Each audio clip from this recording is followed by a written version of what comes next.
Hello, hello. Yeah, I was gonna stream Game Dev Tycoon today, but turns out you can't stream it on well, you can't game capture it anymore. I don't know what's going on with that. It's got me a little bit spooked. Yep. That's a shame. I was really looking forward to streaming Game Dev Tycoon after a long period of time. I guess that means we have to move on.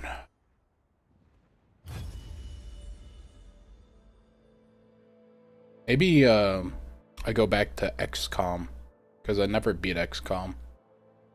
I kind of got to the late game and then things get a little bit crazy late game for XCOM. Like legitimately insane. Clinically even. Oh shit. Can I finally?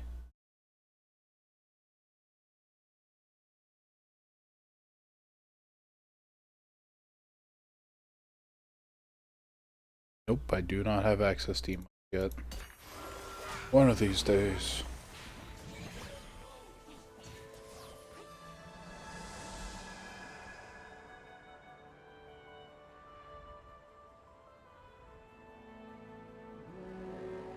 If no one lands on this one, I'm gonna stand on it.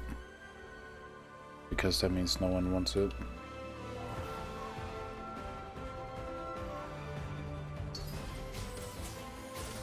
Yeah, I should get it. Should be me. It's me! Yes. Do it. It's gotta be something. There's gotta be something with the emotes. Sometimes when I move and emote at just the right time, I always get it.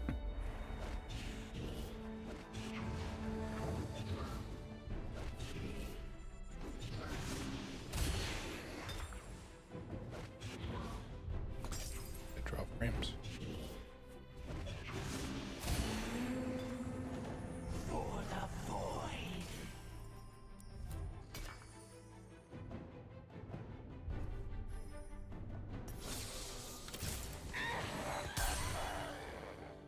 Let's start the show. They will feel pain they've never imagined. Might be able to hit diamond this set. Oh. Struggling just to get out of gold. It's not necessarily true either. I do have a project I need to work on, but I just keep procrastinating. A real shame. Kinda super necessary. I was gonna work on some graphics for the videos, but I keep procrastinating on it because Keep your enemies close yes. and me closer.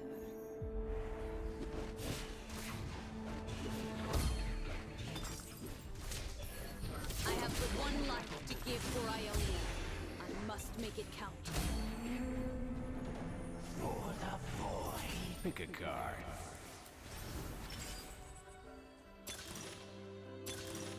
Hmm.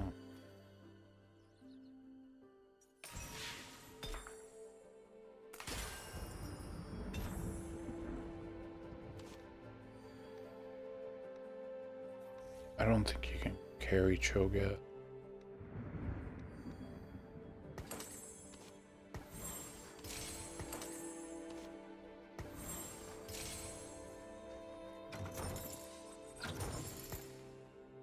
Pretty sure I lose this one no matter what. Like, it doesn't really matter, but I'm pretty sure.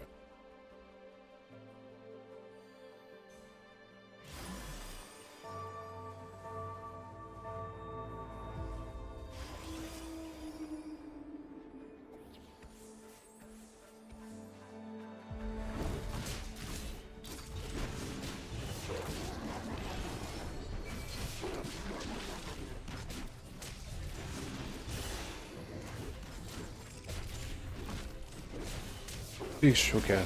Yes. Cho'Gath this day. Fuck.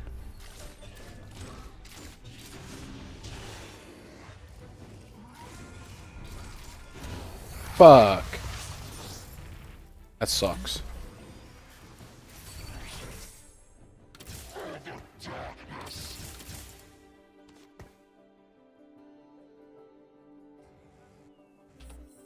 Okay, I'm not gonna get a Cho'Gath 3. That guy is kind of in the way.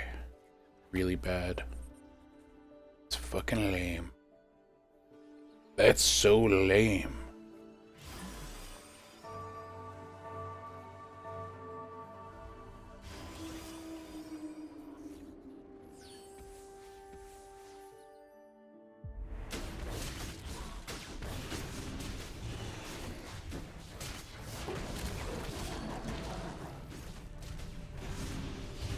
Lose this one pretty bad too, huh? Ain't got no wheat. Oh, he's got 3.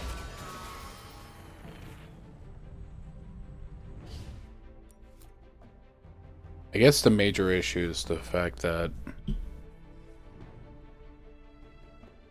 he has no items.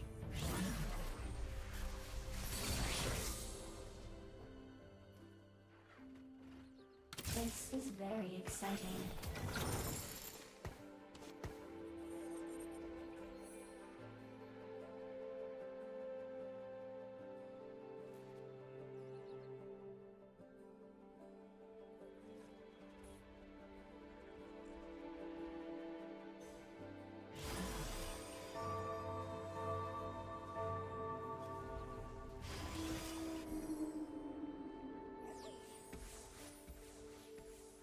This guy's got 5 units. Wow. I mean, I guess to be fair, I could afford 5 units if I really wanted to.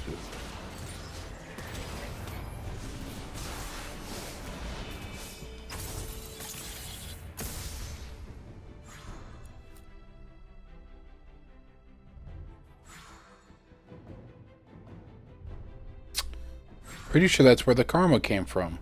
The fuck? Give me like a unit that's just not even part of my team.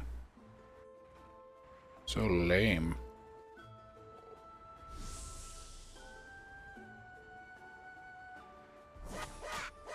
I guess.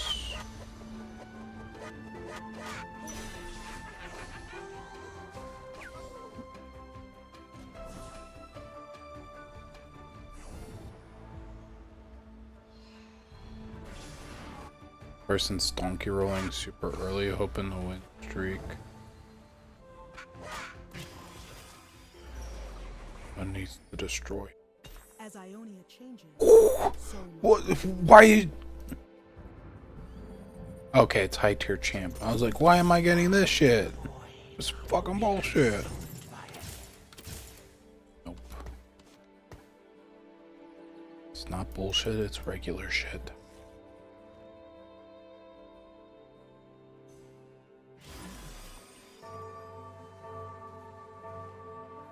Some beef on this Cho'Gath. Wonder if it's possible to go like AP carry Cho'Gath, like Hand of Justice, double jeweled. That work?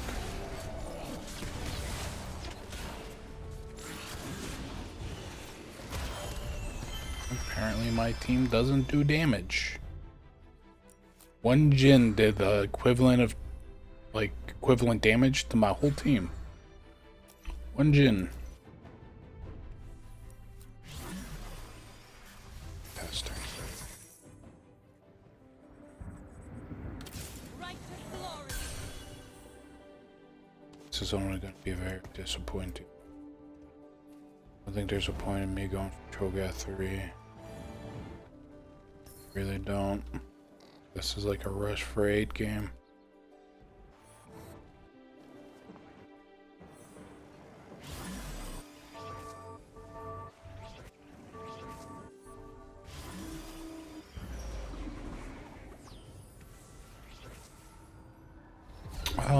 I lose this one too, but I think I killed 3 units.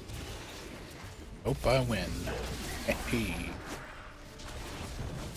Calculated. Calculated. Speaking of calculated, fucking Alex Immortal HD posted a video today. He hasn't posted in years. I think 3 years to be exact. I think that's what he said in the video. I don't fucking know. I was pretty stoked. I saw that. I was like, wow. That's Immortal HD. From the old days. Oh, he's got 2 Cho'Gaths. Pretty lame. Pretty lame.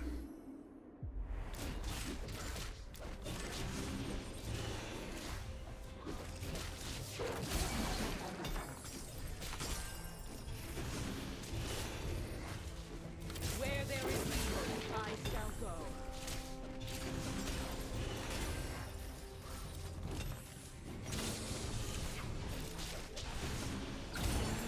Where there is evil, I shall go.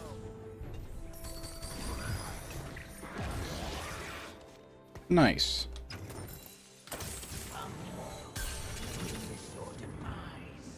I'm not gonna bother looking for Cho 3. Just gonna be honest on that. I don't think there's a real point.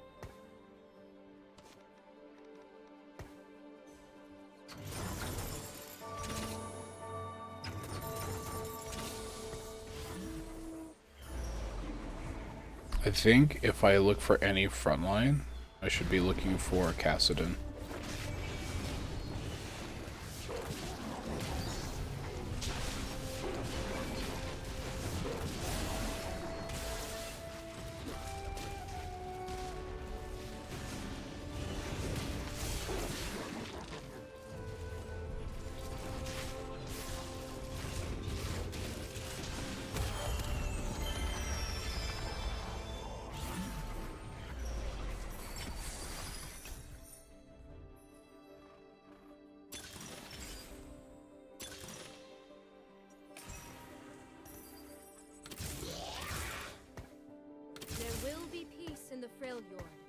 Actually, I think I use this to kind of like snowball my way forward. Maybe I don't even go Void. Maybe I go for 8 and go for 5 stars. Put in Heimerdinger. Just spam turrets. Sounds like a good idea. Thanks, Tom. No problem, Tom. Killing it, Tom. Hey, Tom. Doing good. Picking yourself again, Tom. Fantastic. Hey, Peter. Oh, he says it right.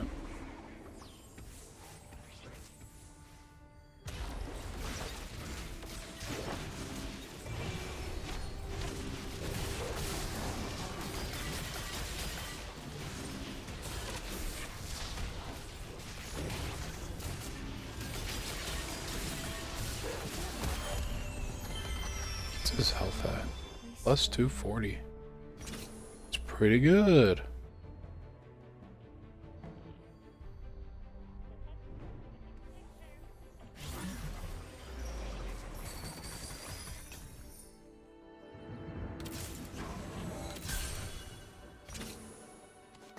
I may be merciful, but Targon isn't. For Piltover. Yeah, honestly, isn't that bad of a unit. I can tier 3 him. He's pretty good. He's very good anti-shield. Wait, he only destroys 35% of the shield? Ah, that's garbage. You're trash. I thought I was looking at someone serious. Someone delirious.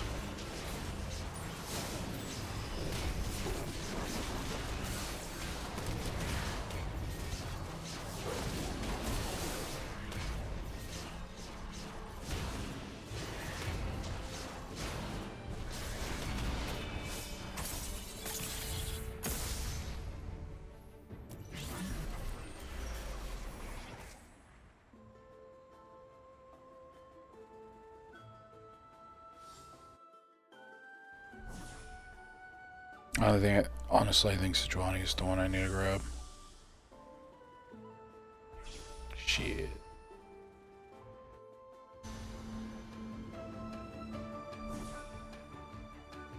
So I grab him.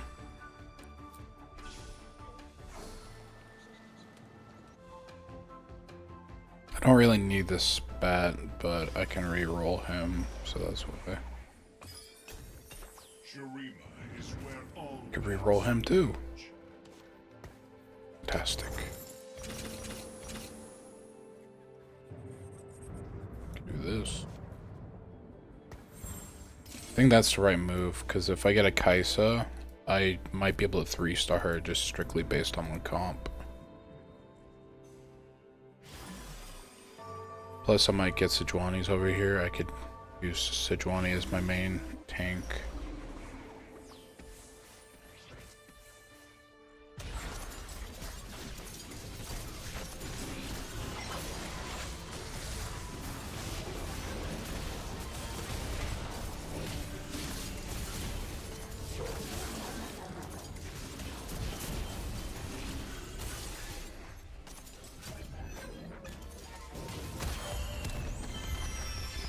Is that what people are doing now? Unified front, just putting them all in the back line? Not a bad idea, statistically. You know, all your units get stats from it.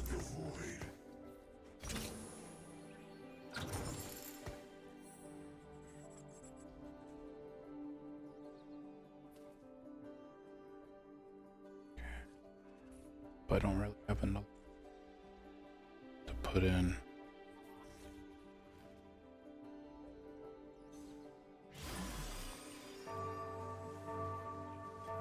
I don't think I get a strong boost for leveling up, so I'm not gonna bother.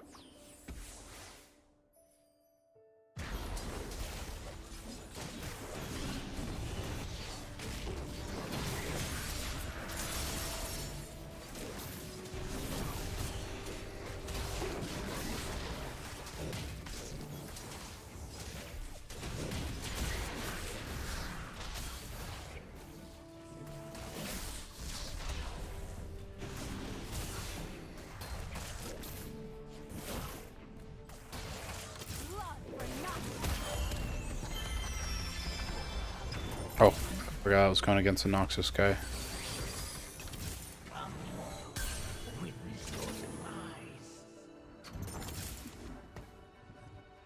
It's kind of freaky deaky that I haven't gotten a single fucking Kaisa, eh? Yeah? Pretty freaky deaky. Ain't nobody asking for that.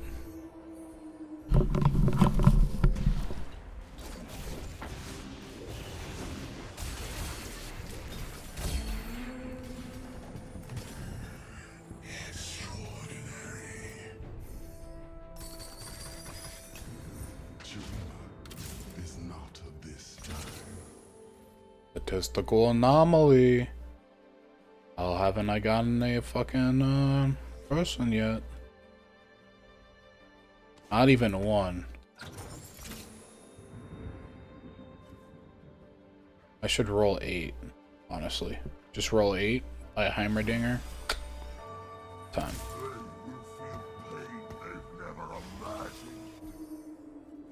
Just for the health boost. Like good solid 300 per unit.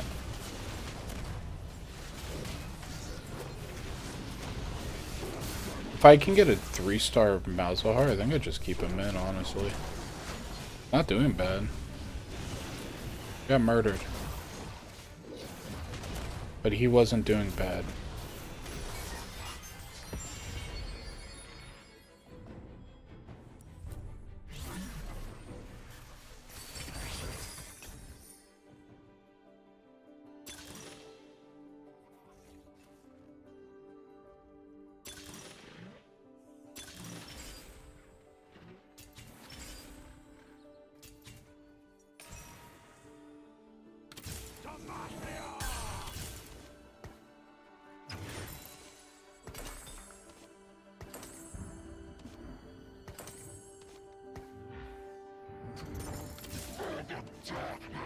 A weird situation.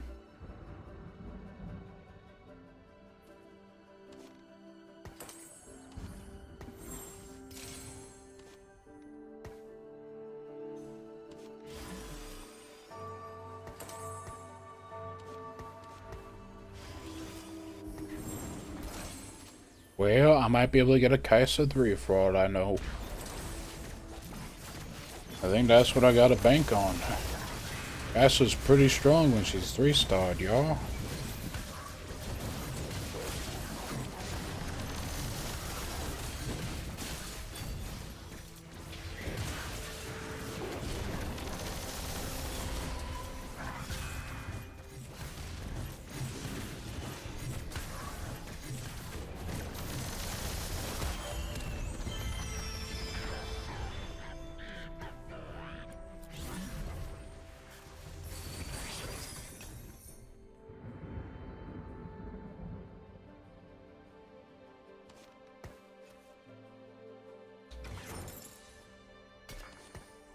I must hurry if I am to win.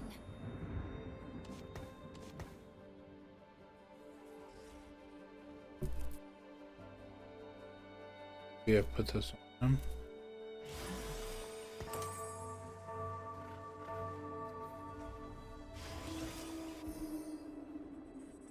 Yeah, my comp's really not that bad as it is.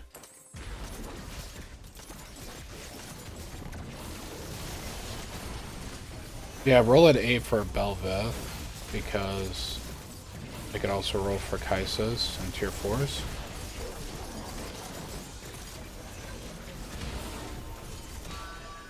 Yeah.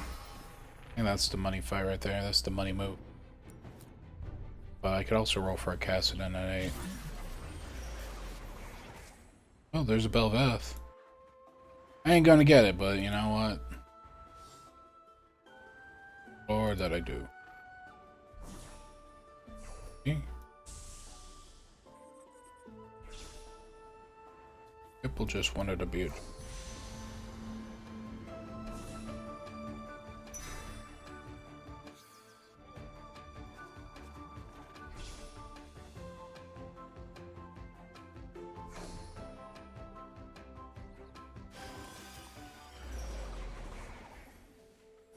I will rule the Freljord.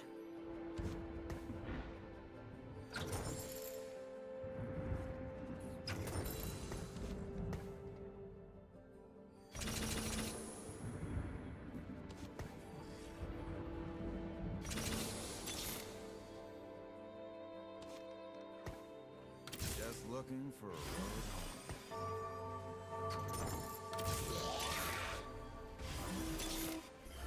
Well, you son of a bitch. You're too late, Kassadin. Cunt.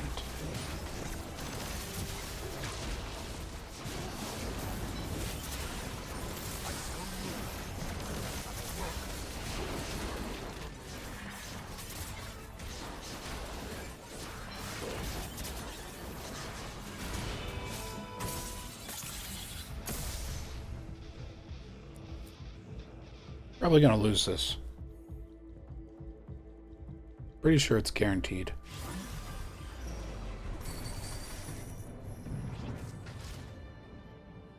Nothing in life's ever guaranteed. Okay. Here we go.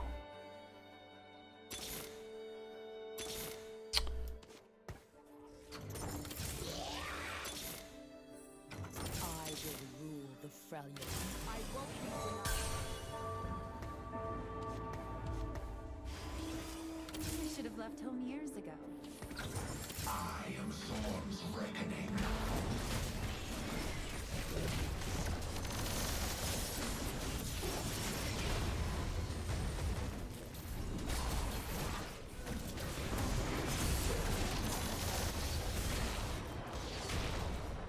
Okay, I might get a tier 3 Kai'Sa.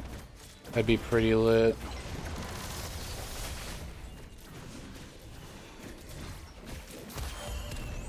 Oh, I played Femboy Carry earlier. Yeah. Fear the void stay. Pretty good. I'll keep him just in case.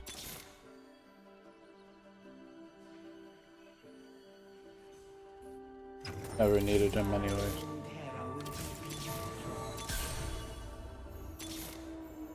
Just looking for a road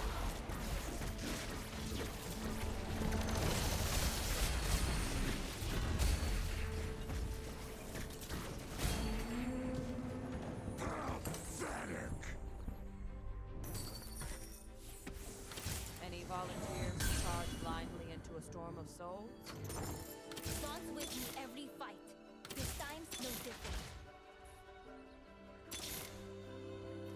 It's up to me.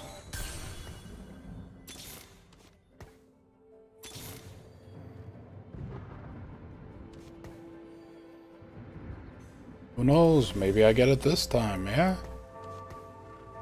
Maybe. I should sell him, put her items on.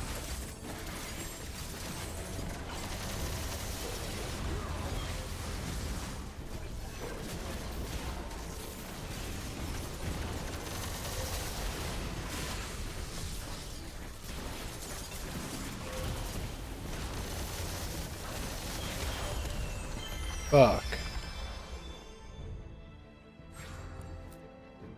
Bonziri. Heart of the cards. Give me a Kaisa. Fuck.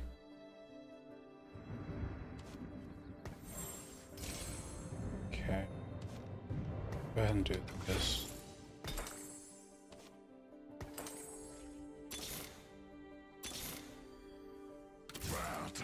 Yes.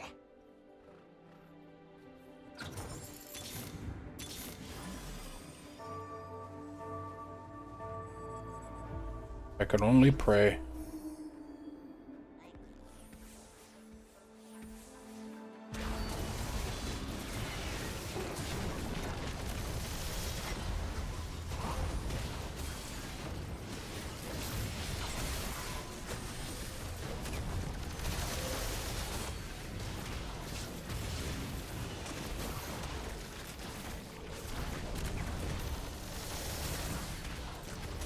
Fuck. So lame.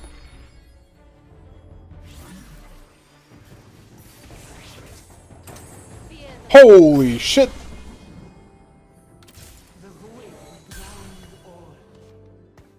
Hey. Oh man. Oh, that are the woodworks. This world is frayed and in need of mending. That scared the dog.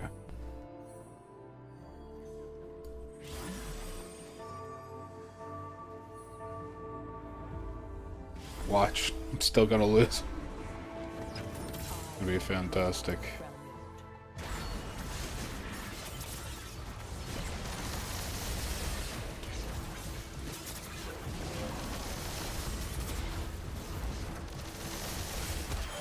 Okay, never mind.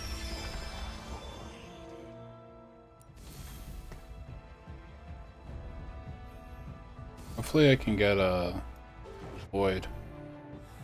But be tight. I might be able to get a void spat from the egg actually. Forgot about that. Go for that if we can. This increases our one-shot potential.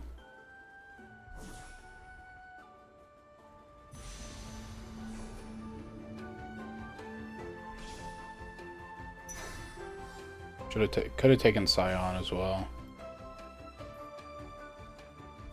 Probably should have, honestly.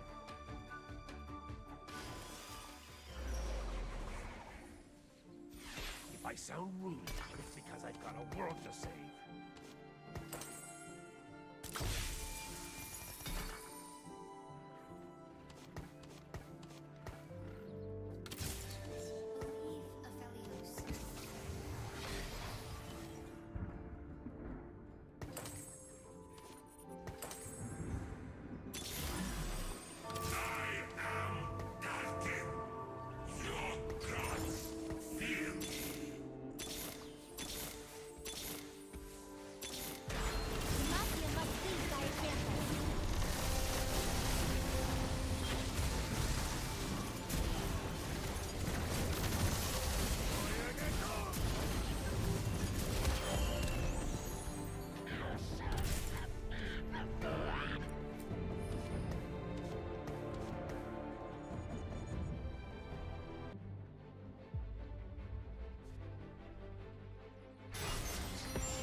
2.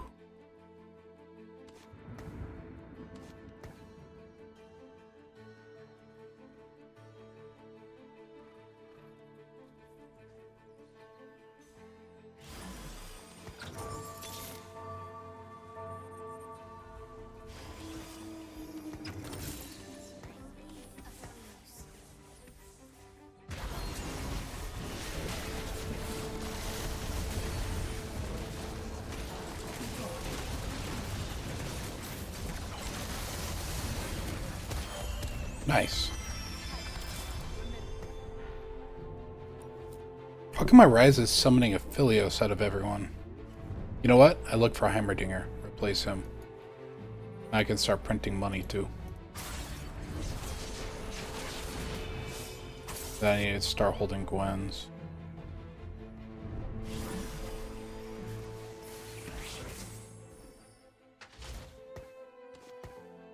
Shurima is where all paths converge.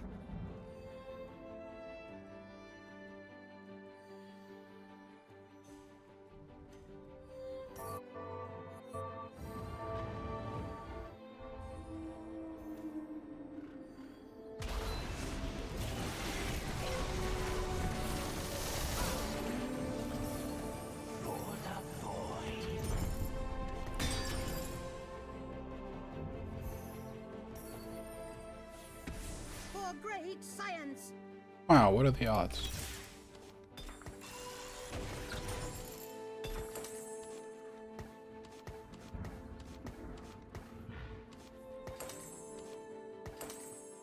Bond with me every fight. This time, no different. I will rule the Freljord.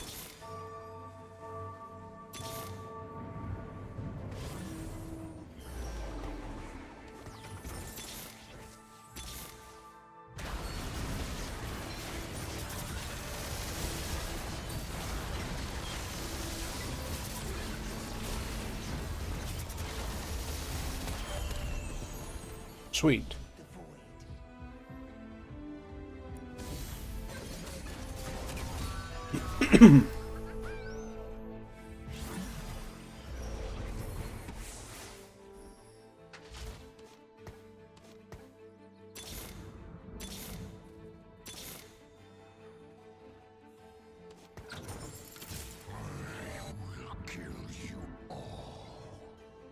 Need to start holding Aphilioses.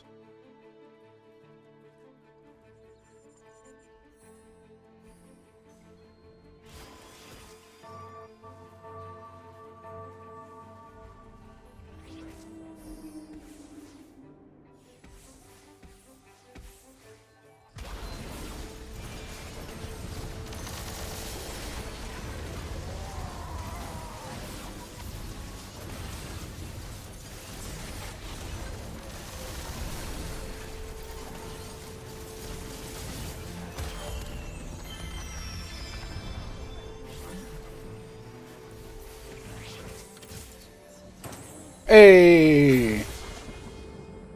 Nice.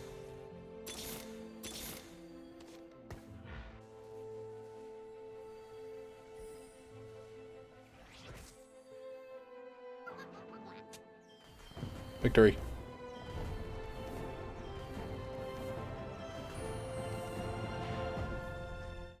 That might have been a tuber.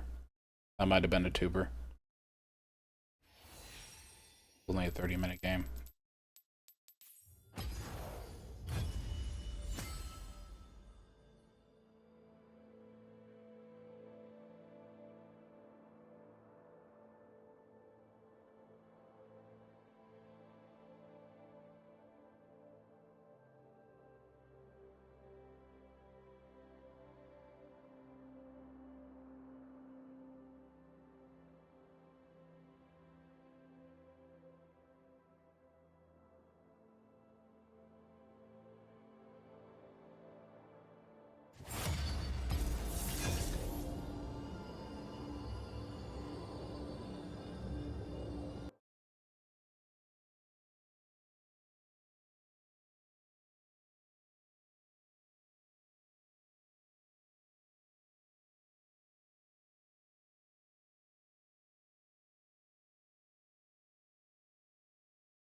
fuck the Targon one. Fuck it. Dude. Okay. Please.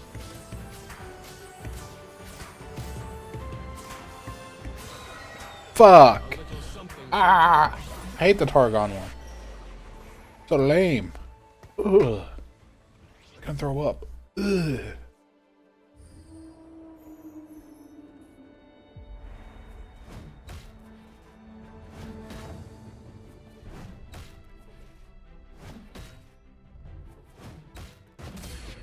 Yeah, I guess I can try going Zon Piltover, or I can't. The game will just give me what it gives me and I have to work with that. So lame though. And don't come back! They will feel pain they've never imagined.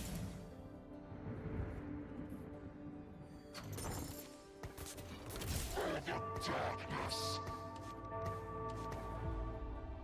Then with go Shurima. Oh, dude, they buffed the Ascension. They buffed Shurima.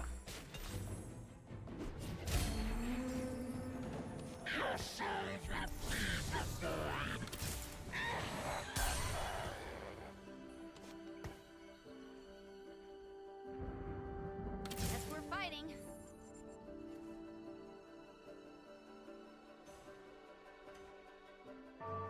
I can go Shurima Strategist.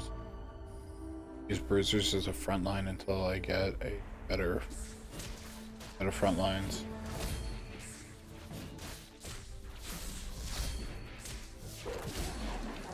Like, the only shining light for Cho is the fact that he basically has infinite scaling. Pick a card.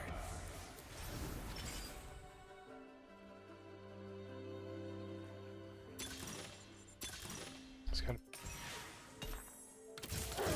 Darkness.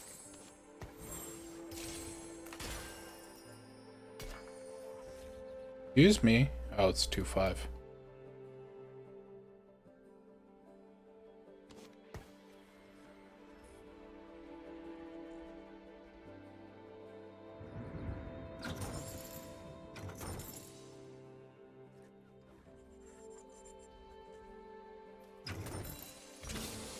That. Use her as an item holder for Zir. Bad idea.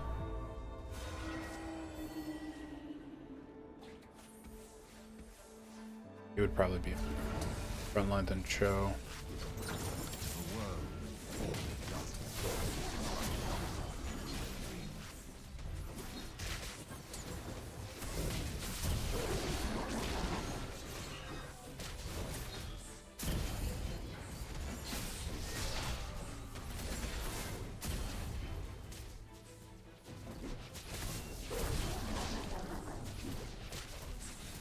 On.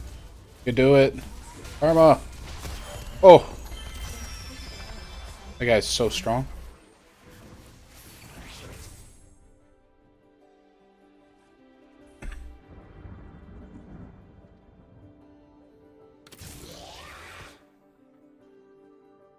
Doesn't change it. Name's Samira. Try not to slow me down. Yes, he's slightly stronger than.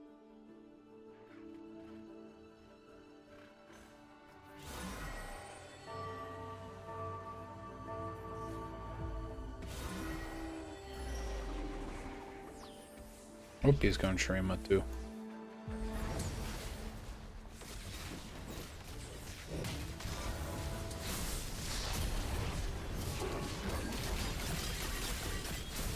The only thing I got going for me right now is the fact that he only has tier 1. The fact that Cho'Gath has infinite scaling. We never forget about that. We always know Cho'Gath has infinite scaling. Always. Forever. Filthy.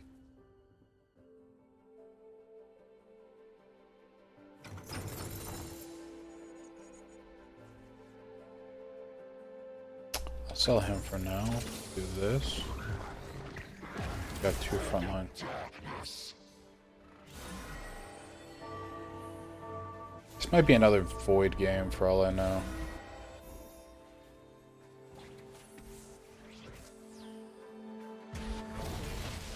Nope. Everyone's going the same thing in their own little way. We're all going strategist Shurima. Oh, what's up, Batutu? Just playing some epic TFT.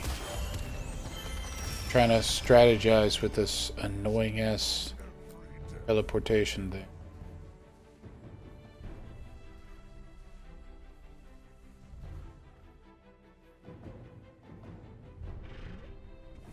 Also procrastinating on some art stuff I was gonna do. Never do the art stuff. It's just too much. Too much for one person.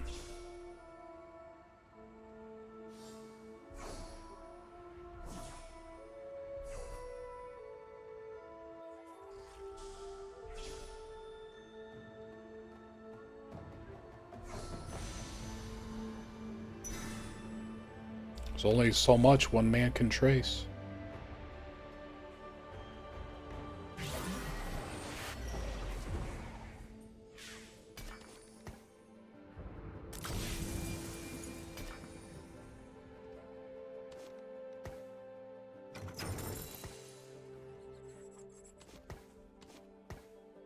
But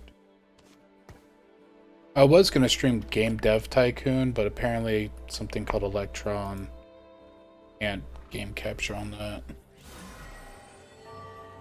Oh shit, what are you getting a degree in?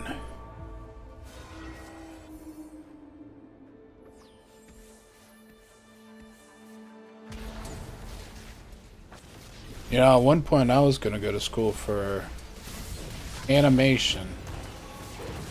But then I was like, well, I didn't fill out the paperwork properly. But kind of lucked out in that area because animation is a pain in the ass. A bachelor in translation English French. Cool degree.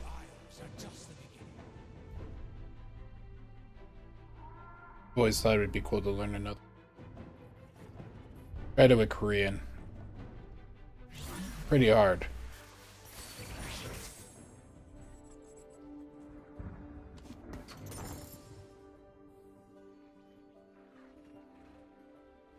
I thought about learning French too, because out of all the Latin-based languages, I don't want to learn Italian because it's like, kind of leave Italian for the Italians, you know? But French is spoken random places just everywhere. Obviously there's France, parts of Africa. I think there's a form of French in Jamaica, Quebec. I was thinking about it. He's one of my favorite UFC fighters, former UFC fighters, Francis Ngannou, or as pronounced properly, Ngannou. He's from Cameroon, but he speaks French.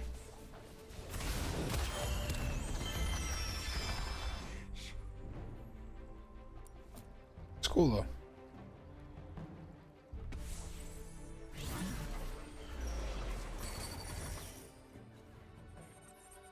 I don't know. No. Reporting in. I could smack this boy right in there. Why?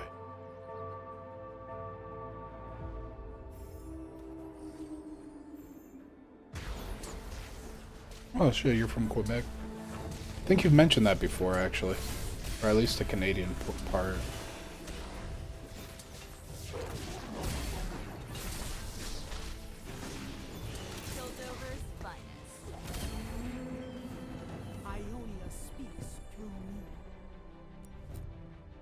I think well, this is gonna sound pretty stupid coming from me, but I think the history of, all languages is pretty rich.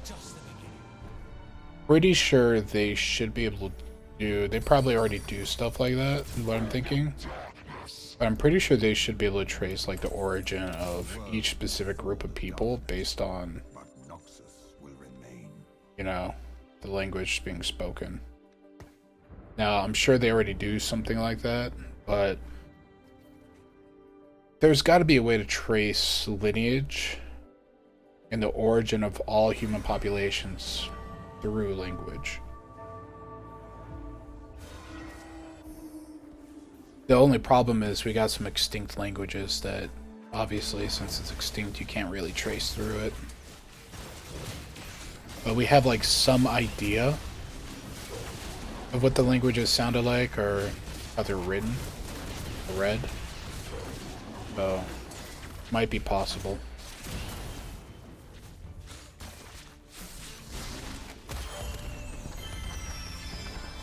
Yeah, names.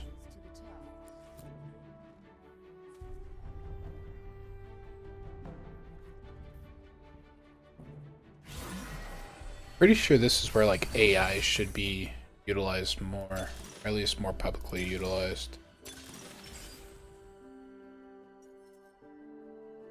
Sucks. All of these suck. Fuck.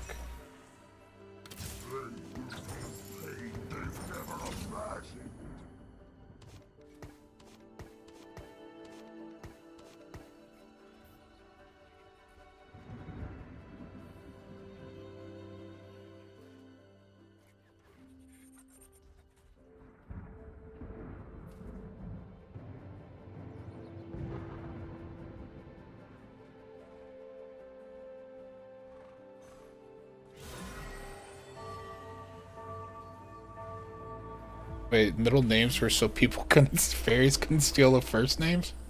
Hell yeah, dude. It's a genius idea. How do you keep the fairies from stealing your names? I get it. Let's add another name.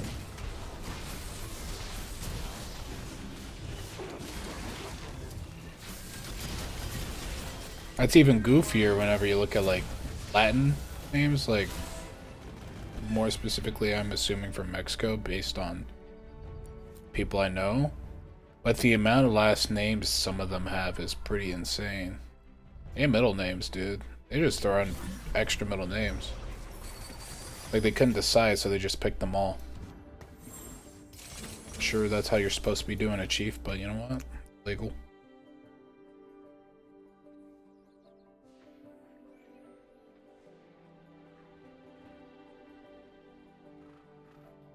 I mean, I guess that makes sense from like a lore perspective, because names are supposed to hold a very significant meaning in a lot of cultures, especially last names.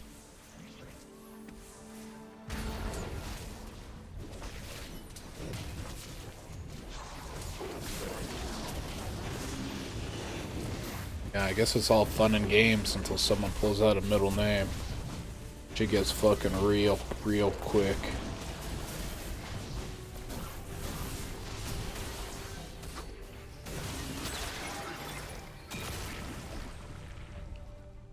I like traditional last names though, when they first started adding those. They're like, okay, what's your occupation? Oh, dude, I'm a baker. And they're like, okay, your last name's Baker. And what are you? I'm a stonemason. Your last name's Mason or Stone. Your choice. What about me? What do you do for a living? I'm currently unemployed. Whatever you want, bud. Fucking free for all.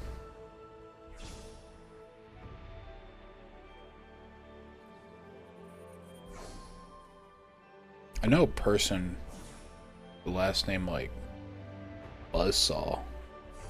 I wonder what their family's origin was. What do you guys do for a living? We fucking saw bones. Yep, that's a buzzsaw, alright. Dodged a bullet by not going void. This guy went void really hard. Never seen someone go void so hard. Actually insane.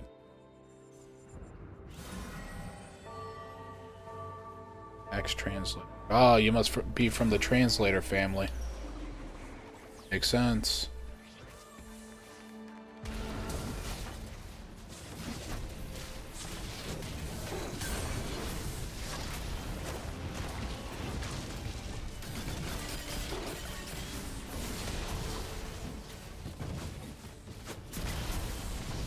Reminds me of the episode of The Office when Dwight, Michael, and Jim are doing like a conference call, and Jim's supposed to act like the person that's trying to buy paper, and he goes, "I'm butt liquor," and Dwight's like, "Really?" And he's like, "How dare you?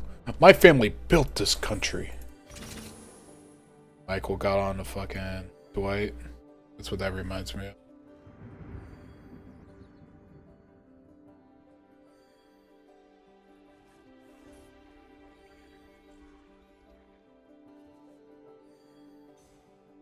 Yeah. Every time I start thinking of ancient stuff like languages and people, it always brings me up to like those conversations on Joe Rogan, where like they're trying to get to the origin of all life. That some dude's like, "Dude, ancient aliens, bro. Fucking chimpanzees, aquatic ape theory. Do you know humans came from Antarctica?" And it's like, okay, guys. Not sure I believe all that.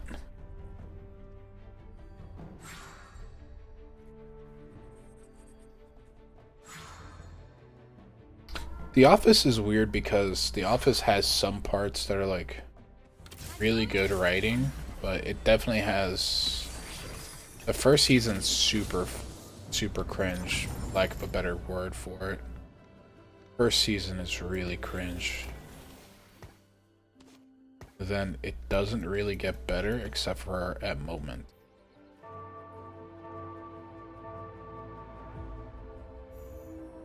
Yeah, interdimensional demons. Sometimes Joe Rogan's podcast gets a little bit too crazy for me. And those interdimensional demons breached a hole of the ship. It's like, okay, I'm not sure I was ready for this, boys.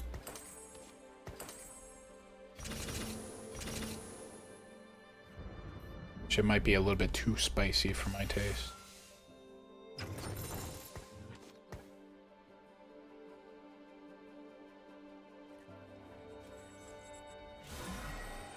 Oh yeah, Alex Jones, the globalist agenda. The elites are vampires, trying to steal the soul of this nation. Because Tommy Jefferson, he was the first intergalactic demon vampire slayer. That kind of shit. I love Alex Jones to a degree, but man, he gets really into it. It's really hard to defend some of the stuff he says. It's not that I don't believe some of the stuff he says. It's just that, well, no, I don't believe it all. But one of the issues is he's intentionally hyperbolic, which makes what he says sound crazier than it really is.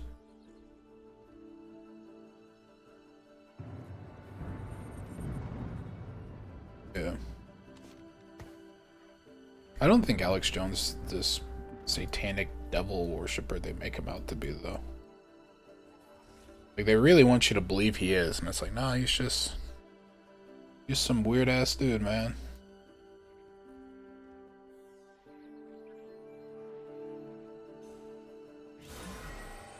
But he's nowhere near as bad as he's portrayed. Or at least I don't think he is. But like the prime example of him saying something hyperbolic and then like people taking it as a joke even though it's actually true was the whole gay frogs thing. Right? But it wasn't gay frogs. The chemicals we put in the water does in one lake turn male frogs into female frogs. So he wasn't wrong, it's just he was so hyperbolic it was taken as a joke.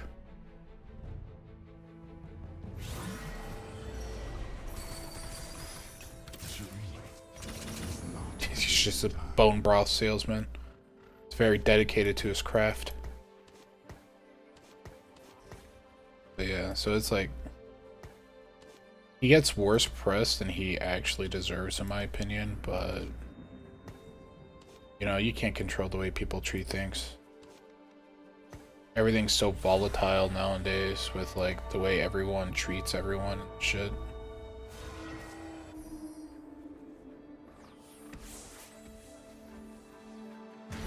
No, it's even worse.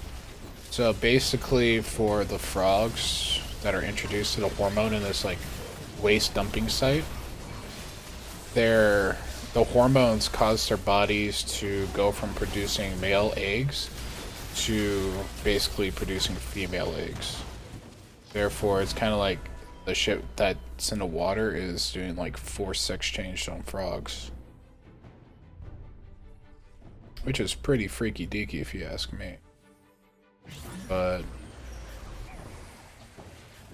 not really much you can do about it. Plus the press makes you look like a crazy person if you even talk about it, right? Because heaven forbid you like read something and then you create an opinion based on it.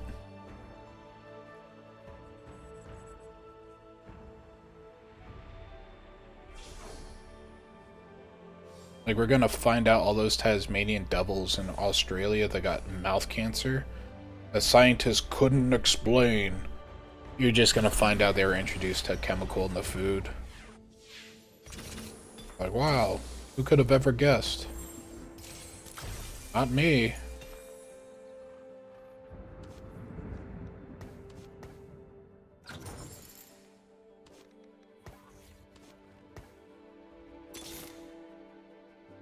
Okay. Find a Jarvan. Jarvan, that's tight.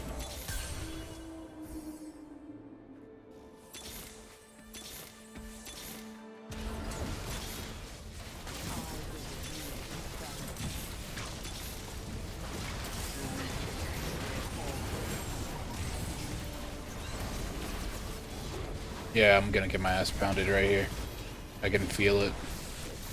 Not in my ass, but in the pounding.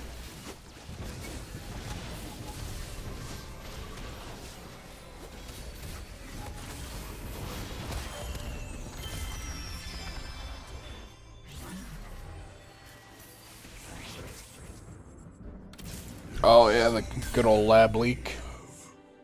Then it turned out to be extremely true. My name and know my strength.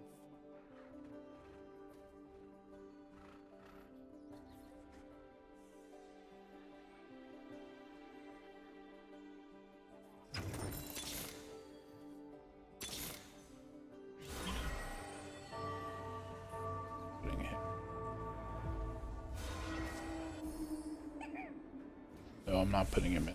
Can't fit anymore.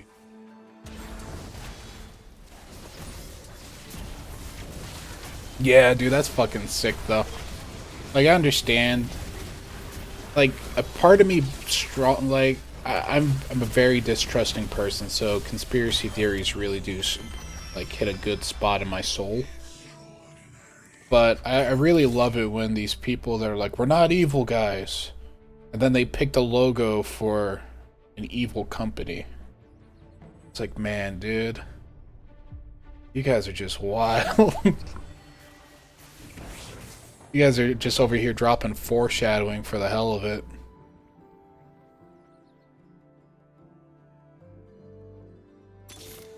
It's like that whole Pizzagate thing. Now, not saying Pizzagate's real, right? Although I do believe it's real to a degree.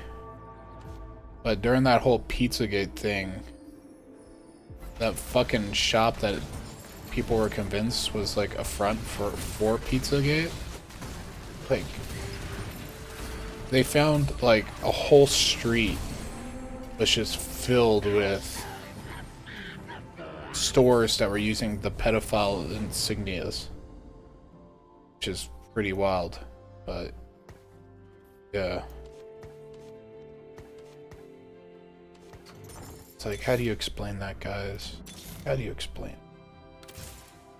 Like, why would you make that a thing? First off. Is where all paths converge. Is not this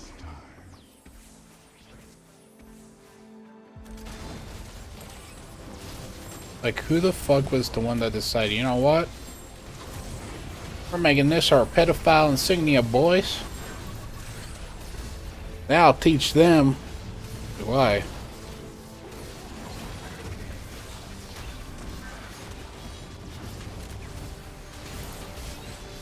Or the fact that one of the biggest hedge funds in the world,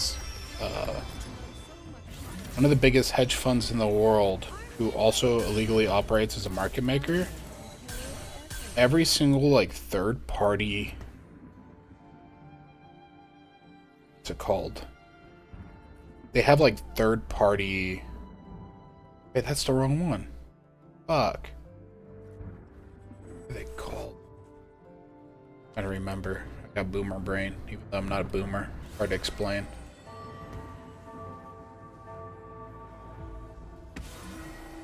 Every single like branch out company they have, is like a name for their current company. So they'll be like Citadel, and then it'll be Citadel in French.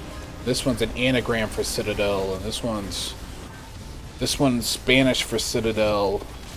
It's like BlackRock has an alternative company called like Blackstone. That conspiracy theory shit though. Oh man, it hits me spot.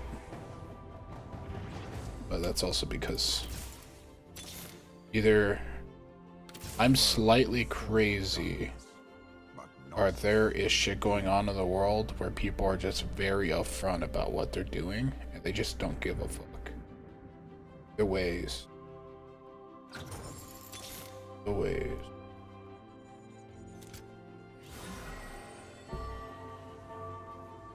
Also, it's like COVID, right? So, COVID, before it was publicly announced in the US, I was working in a call center with a heavy Indian population, and they just got back from their Christmas vacation. Like, India does Christmas a little bit different. They have a lot of tourism, especially from China. And there was a mysterious illness going around. Not just the office, but like just generally when they went over to their home country, there was an illness going around like 2 months before it was publicly announced. But it was also like Reddit. There's people reporting mysterious illness in Taiwan before it was publicly announced in the US too. Now it's probably just a coincidence because coincidences happen a lot. But there's a good chance, very good chance that like COVID was being spread massively way before it was publicly talked about.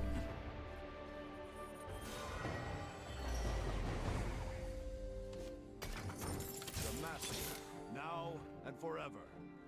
Battle, yes.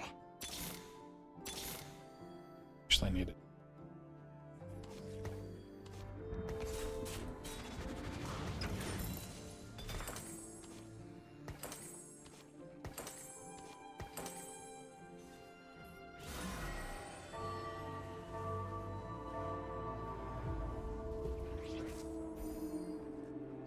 Yeah.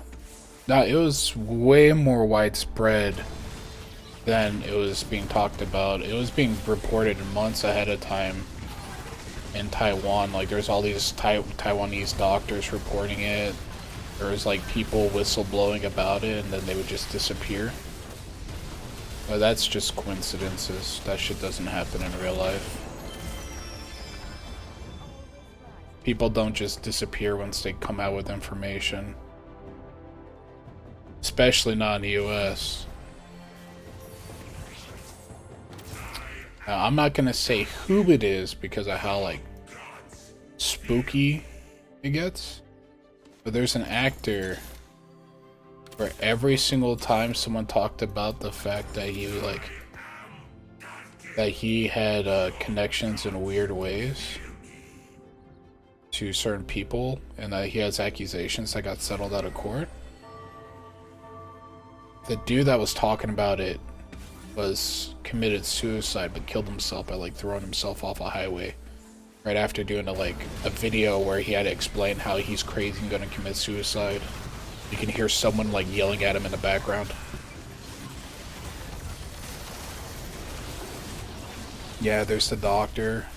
There's the banker that he got ruled a suicide. He got caught with like a fucking 2 bullet shots to the back of the head, a shotgun blast to his stomach that happened after he hung himself.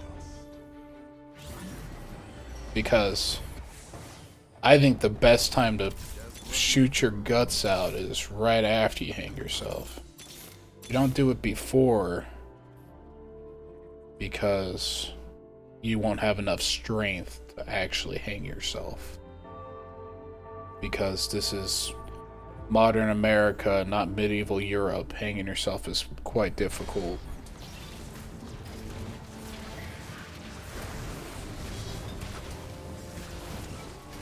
Yeah, I'm not going to say the name of that actor, but I'll say that he is in a lot of child-friendly movies.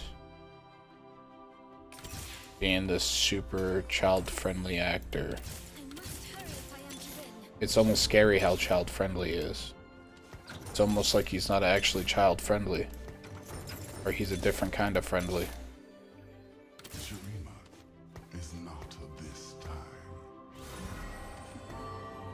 Yeah, dude, he's the most dedicated person to dying ever.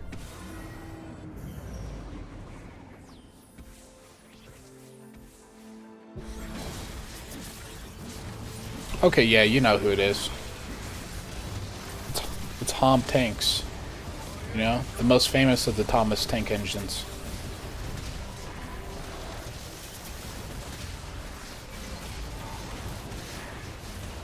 And it starts to make more sense when you look into, like, narcissistic behavior and the way that they want to portray themselves in a good light by, like, always putting themselves in positions to look like they're good. Then you start connecting some dots and you're like, oh, shit. The guy is a child rapist. Fuck. Yeah, you gotta be careful of that Tom Tanks. You know, famous for his movie Soy Tory. Oh, I don't know. Oh yeah, there's always this chorus bump. It's really not a good joke for the movie Sal. I mean, there's that movie too. I saw Shane Gillis talk about like he was in this movie where like he was the only World War II ship captain that was accepting of blacks. Tom Hanks. Really made me proud to be an American.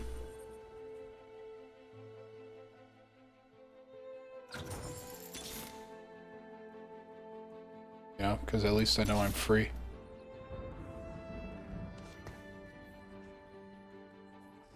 I mean, then look at Kevin Spacey. Right? Kevin Spacey was supposed to be in court for rape, and every single one of his accusers died. Every single one of them.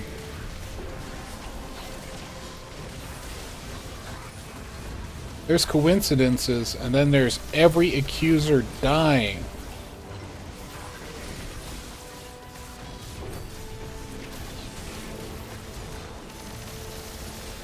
Oh, I lost. This guy actually made Rek'Sai work. Kill him. Please. Fuck.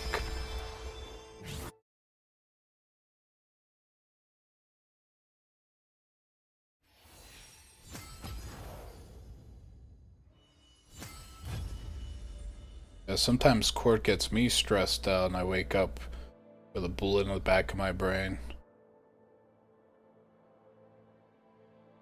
It's even weirder because he did the TV show House of Cards, which was a political version of his just everyday life, right?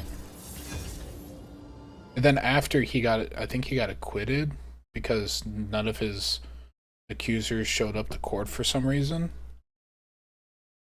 But yeah, he got acquitted, and then he did a movie where he was like this just regular everyday guy that was also an assassin. Strange how that worked out.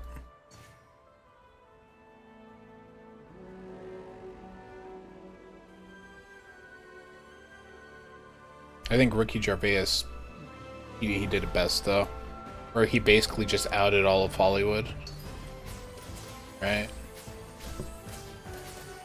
Dude went on stage, just made fun of them. They would boo him, and then he was like, "Hey, look, you're the guys that didn't turn on Harvey Weinstein, not me. You're the bad people."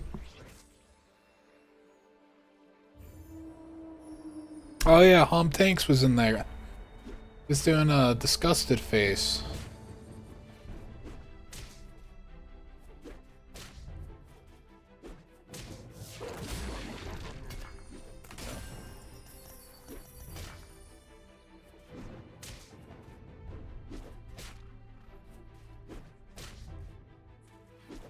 Yeah, I was telling people I used to work with like about all this stuff happening, and I was like, yeah, shit's getting crazy out there, guys. They're just out in the open about some of this stuff.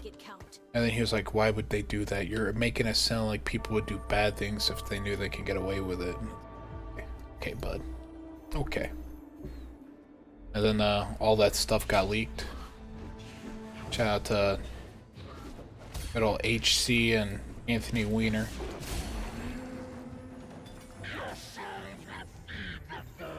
They leaked so good. That sounds pretty bad. Every step, a new journey. Yeah, Anthony Weiner. Dude has the name Anthony Weiner and only got in trouble for sending dick pics to minors like twice in 3 years. What a Chad. I think he was like a fucking consort, right? But he helped with election stuff, but really he was just like the background person for his wife.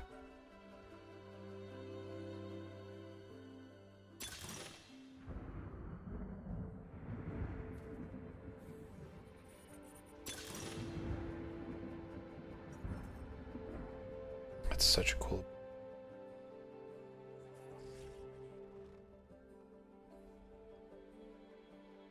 Nope, we're playing for serious. Only the most serious of plays. I'm going in.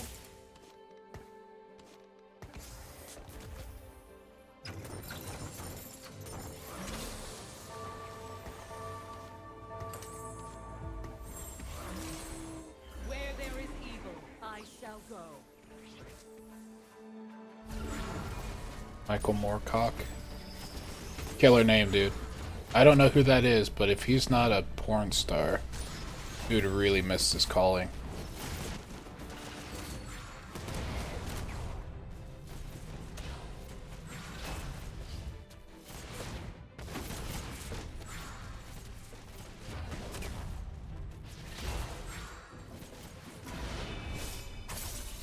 Oh, he's a writer? Really missed his call.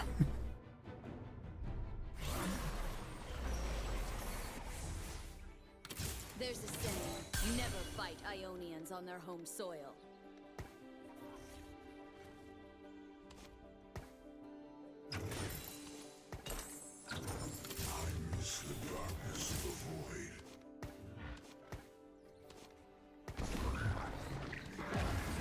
Actually, might not be a bad idea.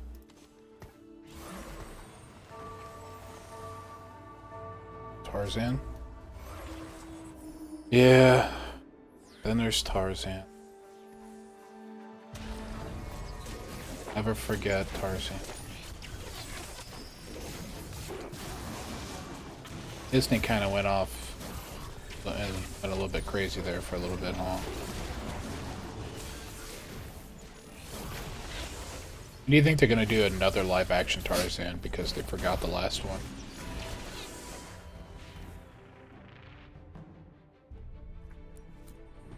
Hawkwind. That's a good sounding band name.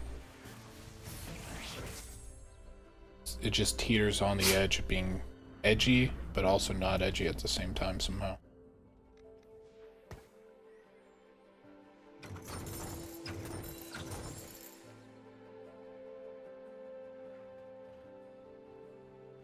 At least we got the new Godzilla vs. King Kong coming out.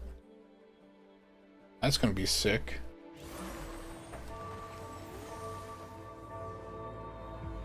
I love Godzilla. I wasn't too keen on the focus of Godzilla not being on Godzilla in the recent movies. But if you could get past that, like, Godzilla's still a pretty good franchise.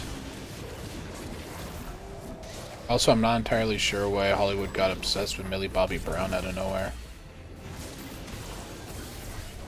Maybe it was the fact that she had like a fling with Drake before she was legal. I don't know.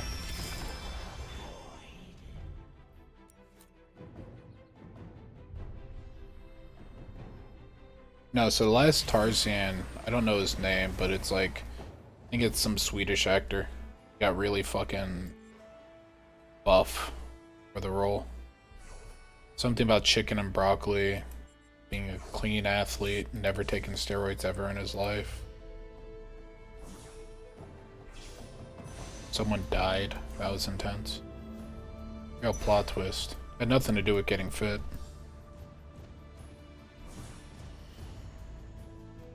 I mean, the Godzilla movies have been good, right? So, the first Godzilla was... I liked it a lot. It was great cinema. But the problem is, it's like... a lot of it was like, why? Right? At least for me, it was like... why is Godzilla so focused on these human bozos?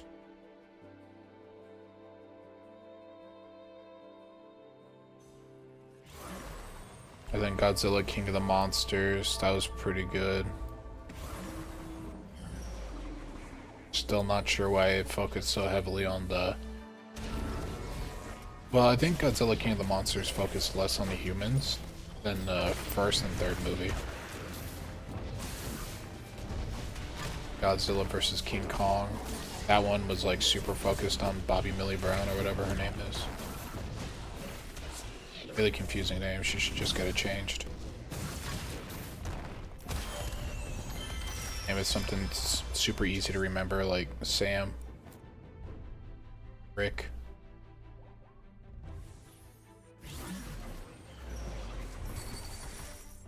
"2000s Godzilla." See, I used to like the 2000s Godzilla until like I found out it wasn't cool to like him. When I found out you weren't allowed to like him because it wasn't cool, it completely changed my mind. The Shadow Isles are just the beginning.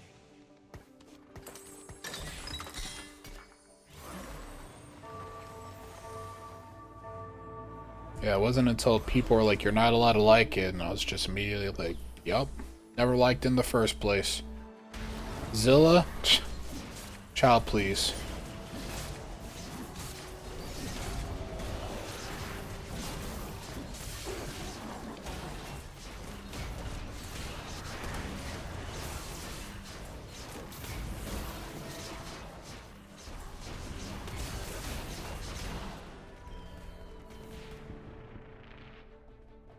Nostalgia Critic made good points.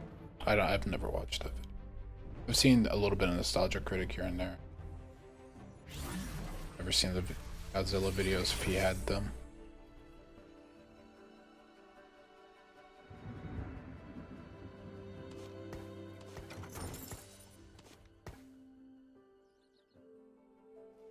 Yeah, that isn't, especially Godzilla 1. It was definitely too dark for 90% of the movie. Not dark in the edgy cool way, dark in the I can't see shit, God help I think I'm going blind kind of way. Which isn't very cash money.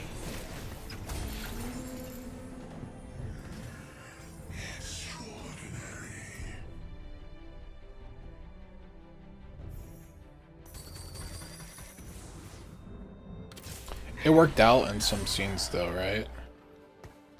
Because in a lot of the scenes in that Godzilla movie, it was like you're supposed to be getting this sense of dread, the darkness and the clouds of smoke, and then Godzilla's head peering over the cloud of smoke is similar to the way, like, if you've ever seen a crocodile appear out of dark, swampy water, how you can barely see it, and then you, like, all of a sudden see it peek out and it's big as fuck. That's kind of what it goes for. And it nails that aspect in the first Godzilla. But, yeah, I can see the complaint for it being too dark, though. It's like Batman versus Superman and Justice League. The color scheme is so monotonous and so dark in both of those movies. But, like, I don't know if there's a word for it, but basically my eyes can't really filter out pictures very well. So, like, if everything's the same color, my eyes have trouble just existing or noticing any changes.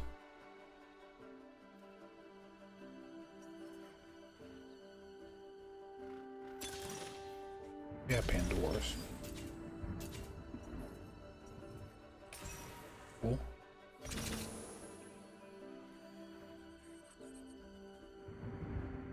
There is an actual Cthulhu movie, if you didn't know. Forgot what it's called, but it's got the Aiden Christensen or whatever her name is. But I don't think they can publicly announce that it's a Cthulhu movie, but Cthulhu appears at the very end. But no, that eye issue I have where I can't distinguish like colors very well if they're similar. It's very it's one of the reasons why I couldn't play any Call of Duty after Black Ops. Like Modern Warfare 2 and World at War have a very monotonous color scheme. Or monotoned, I think is what it's called. But my eyes couldn't distinguish enemies, so like I just couldn't play those games. It just didn't feel right. And then Black Ops was super vibrant. And then Modern Warfare 3 was monotonous. Everything was just brownish gray.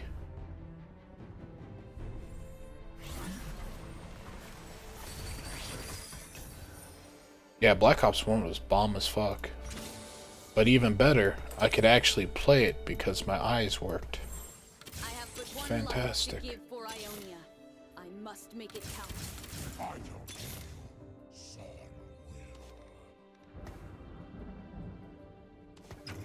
The void has breached this place. Those were the days when I could actually see. I will rule the Freljord.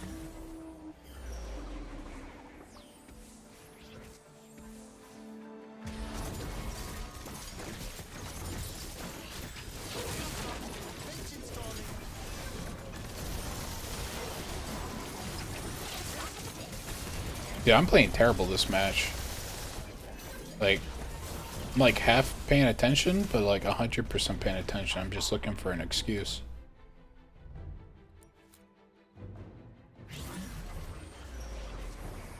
When I played Call of Duty Black Ops, I was such a basic bitch. I don't know why I said that with my voice so deep. But it was just like, I like AK-47. It's got like predictable recoil. And plus, every game, the AK-47 pretty much functioned the exact same, right? No, I never camped. I played hyper aggressive, so I either played with a Scorpion, because I just loved Scorpion, which is a good time, or I played with the AK-47. Never corner camp though. I was that asshole that would be like, "Oh, you're a fucking corner camper, you asshole." That was me.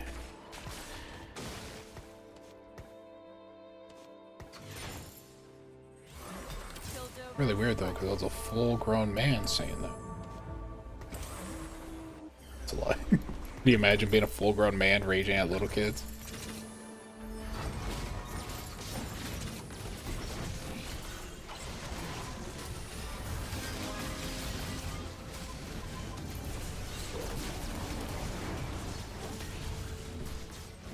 I can understand camping and demolition and domination, but that's just not my playstyle. I got too much ADHD to be able to do that.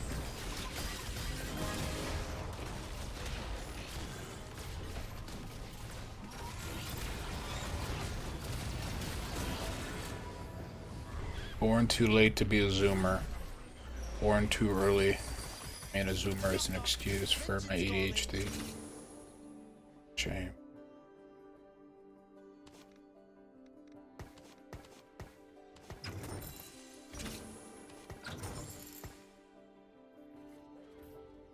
I used to be super aggressive though. I did have a loadout anytime I'd go against a camper where I would just run C4, Nova Gas, Marathon, I think it was Marathon. The one, I think I ran the one that made you immune to spy planes. And I just operated with the fucking grenade launcher. I think I ran a grenade launcher and then an assault rifle with a grenade launcher attachment. And then I just made it my goal to chase after that guy that was camping. Typically, if it was firing range, he was in that tower, just camping, just looking out over the side, just killing everyone when they spawned. And then, they started rocking flak jacket when they started camping up there, and that whole fucking loadout was useless. Real shame. There will be peace in the Freljord. I will forge it. I will rule the Freljord. The Mafia must lead by example. There's nothing worse than when the players that like are annoying you got really smart and started playing the game in just a genius way. Like it goes from day ruining to like fucking week ruining.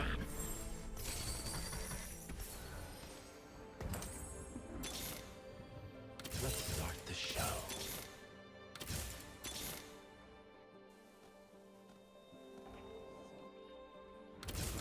Shadows. Just looking for a road home. The Mafia must lead by example. Christ.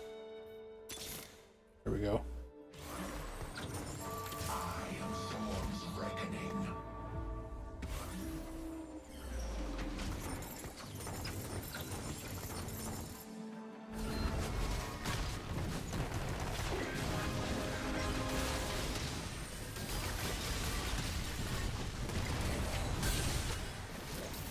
Yeah, I deleted my original account in League of Legends due to toxic behavior.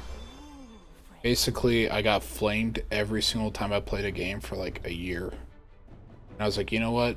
I'm gonna delete League. Then they released TFT. I was like, oh shit, I want to play TFT. Then I lost like $400 worth of skins. Do I regret it? Yup. Nothing to add to that statement, I just regret it. It fucking sucks. Lost like $400 worth of skins just because I let people's negative attitude actually affect me.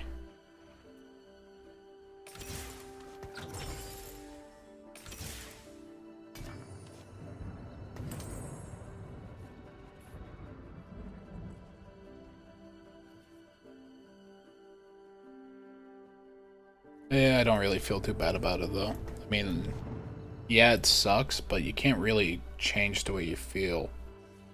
Right? You just feel a certain way. Someone fucks you over, of course you're gonna be unhappy. I don't feel bad for feeling unhappy about it.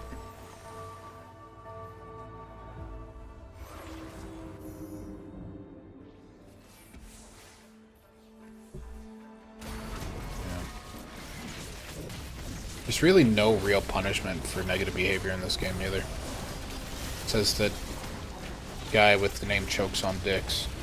But if you exclude that, it's like there's really no punishment for negative behavior. Right? Or is someone gonna get chat banned?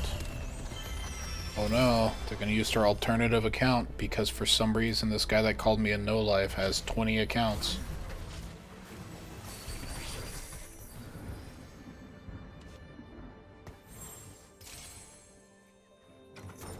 I must hurry if I am to win. What's this? Little Timmy's stuck in the well. Better chat ban him for 3 weeks. That'll teach little Timmy to go in the well.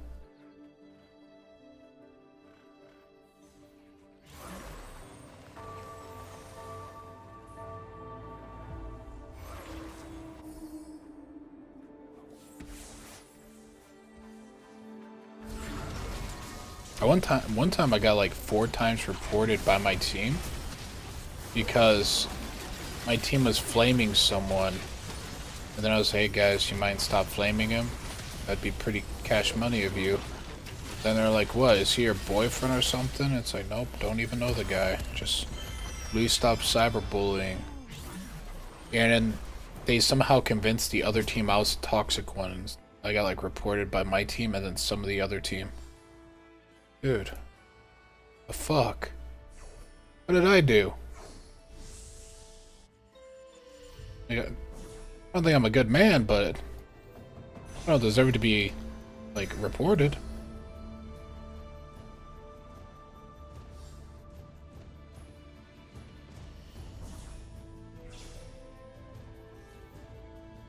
Like, what kind of degeneracy is that? Just like, this guy's defending someone else. Get him, boys. Just fucking get mass reported. It's like, dude. The fuck?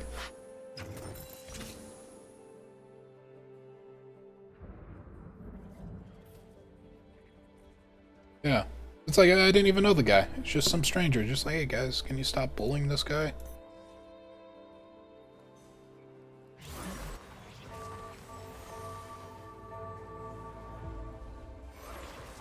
But, you know, that's just League of Legends. That's why every time someone's like, I think I should try League of Legends, it's like, no, you shouldn't. It's too late for you.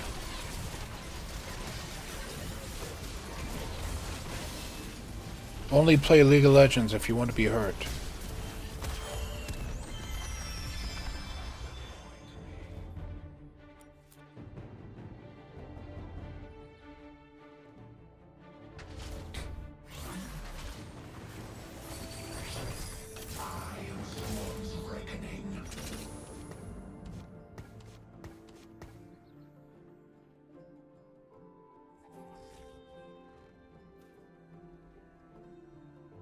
Oh, your girlfriend's a keeper. Make sure you cherish her. Protect her from the degenerates of League.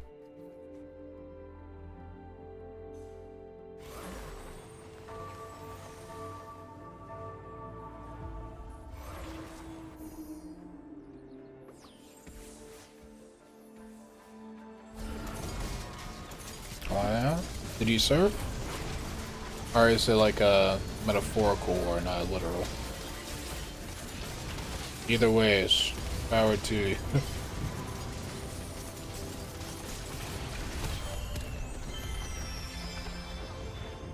Got a lot of family that served. Metaphorical. Okay. In that case, power to you still. The real war was League of Legends all along. Who would have thought? Not me. I should have been rocking Sunder this one. What I have done cannot be undone. Yeah, dude, League of Legends will fucking destroy you though. If you're not like emotionally equipped with forgetting getting flamed. I mean, look at a lot of the professional streamers. I don't think I've seen a streamer that doesn't have anger issues.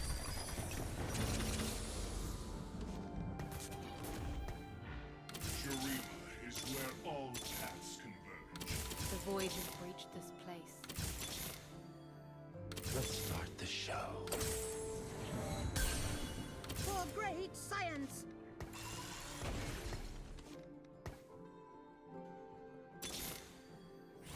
I am someone.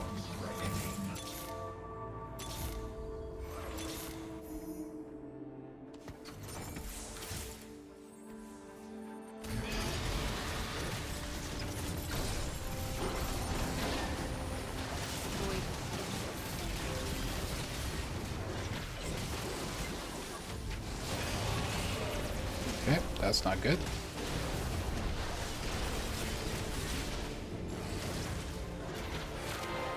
Always a pleasure.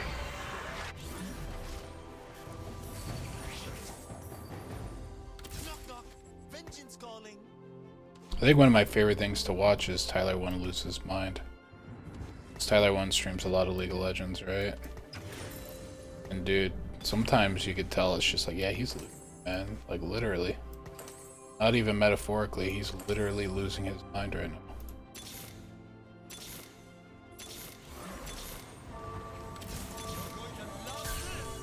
I feel really bad for the shit that's happening to him right now, though. Just lost his unborn child.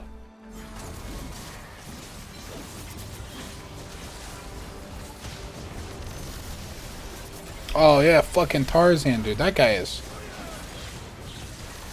is something special, dude.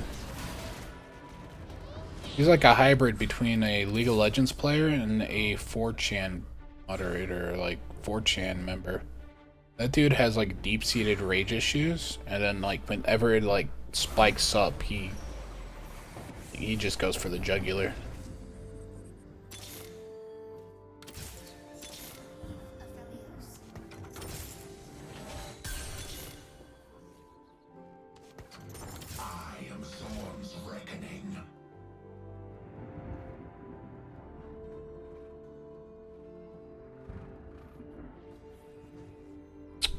I might be going fucking Urgot carry.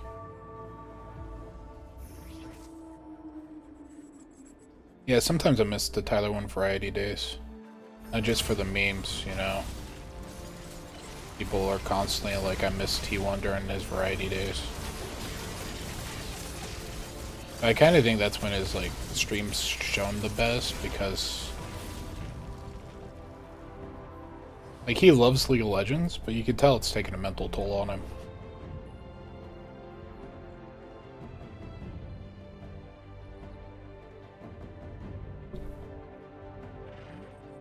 Tarzan's pretty crazy. There was a professional jungler, I forgot his name.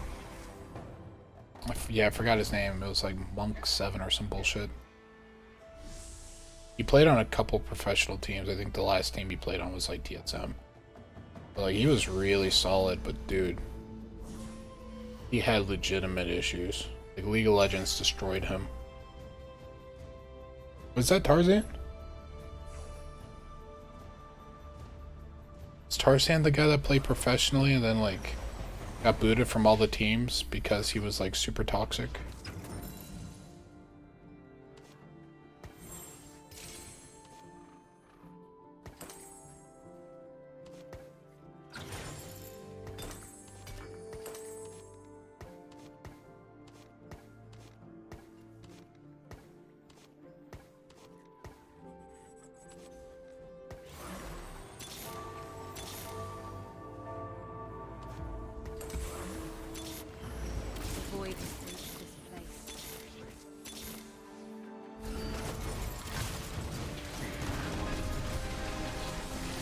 Jesus Christ, where did my team go?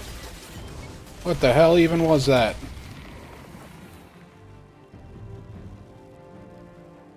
No, I will dominate with Dignitas. He was toxic too. Not really sure how he managed to get a free pass for that, but what the fuck was his name?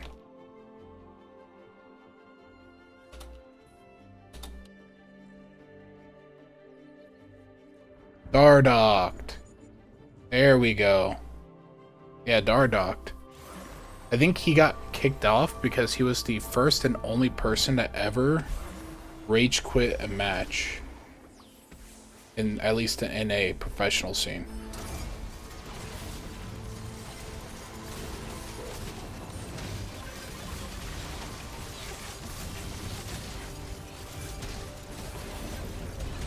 This guy may have been a mistake. That guy was definitely a mistake. Look at all that gold I didn't get, though. Fantastic.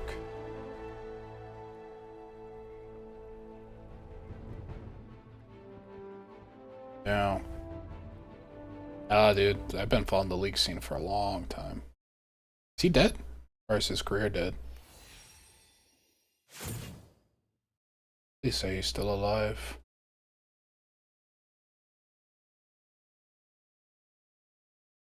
Okay, he's still alive. Thank the Lord.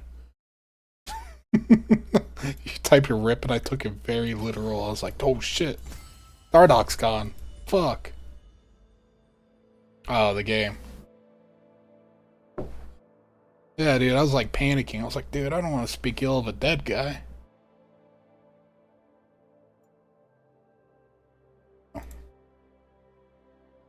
be fair though, I think any game that's competitive kind of breeds toxicity. Like, you've ever had friends, not saying you've never had friends, obviously you have a girlfriend. But like, you know how there's always that one kid that like takes everything too seriously and it's like just super gung-ho about how he's the main character in this world and all your games have to revolve around him. Like, online games kind of just took that and pushed it towards 1,000.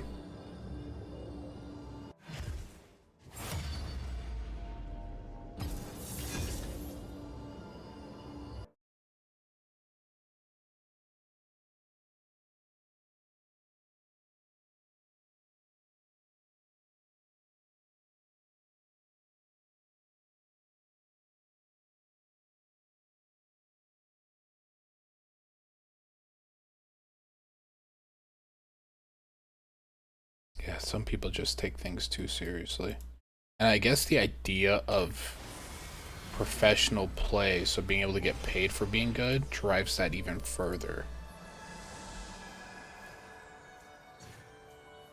Oh yeah, I'm gonna fuck someone over.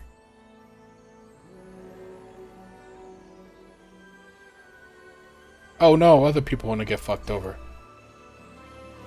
Other people want to get fucked over. I don't want to fuck them. Playing hard to get here.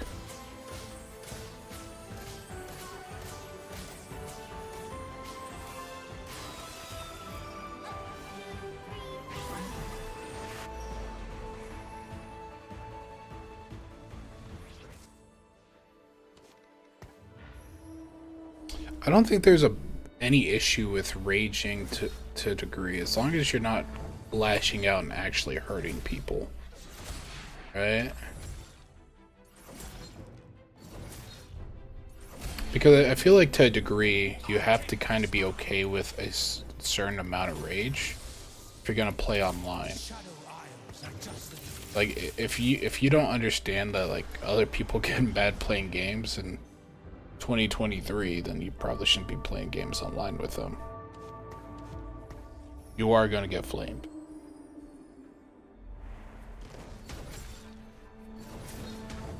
I've worn down a lot of controllers, especially as like a kid all I did was game.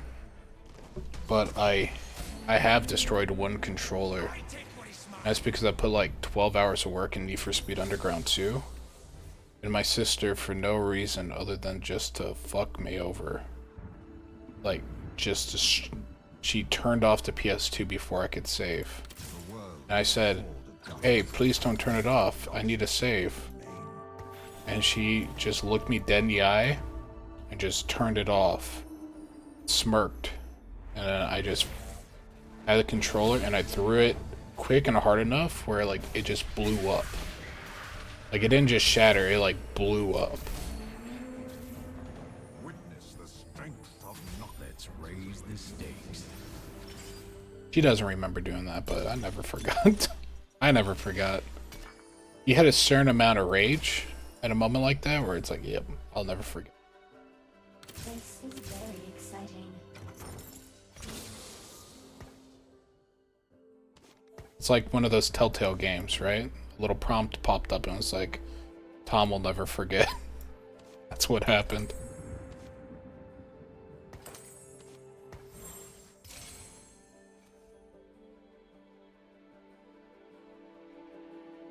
Cool with her now, though. I was a kid. I was rightfully mad. If anything, I should have been even more mad. I'm getting riled up just talking about it.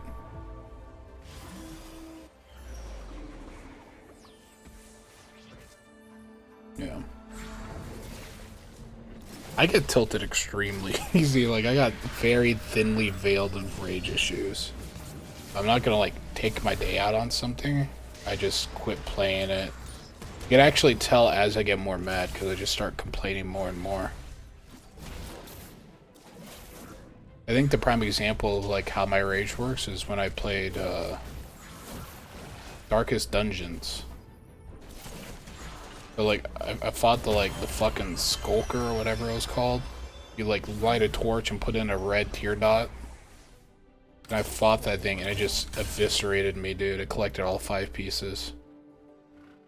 And, it was just me being like, dude, this is stupid. This is stupid. And then it was just a quiet exit out of the game. I was like, yeah, I'm fucking done.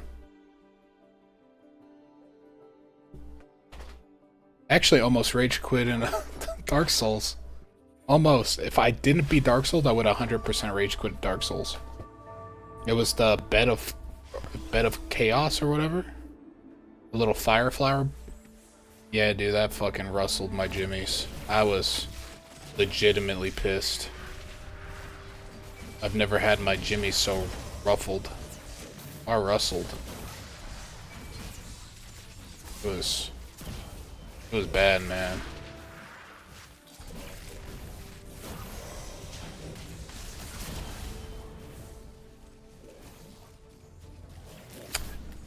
Project Zomboid gets me mad whenever I have a bad run and there's like 1,000 zombies.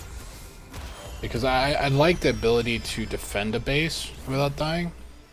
And then if I don't get to that point, it's like, come on, man. Why'd you have to do me like that, game? What did I do to you?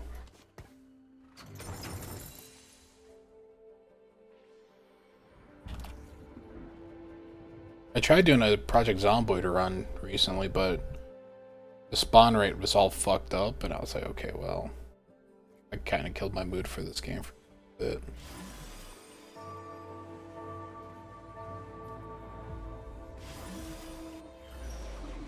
Yeah. Now my issue was I had the spawn rate where it was going to end up with 3 times over, but spawn with 0.5 and not be able to respawn. So the zombie population, if I didn't thin it out, was going to like continuously just fizzle out. Now that I think about it, I think it was a coding issue. But since I had no respawn, the zombies didn't have an ability to respawn, so they all spawned at once. Probably what it was. But basically I had 3 times population right from the start. It's not exactly cash money.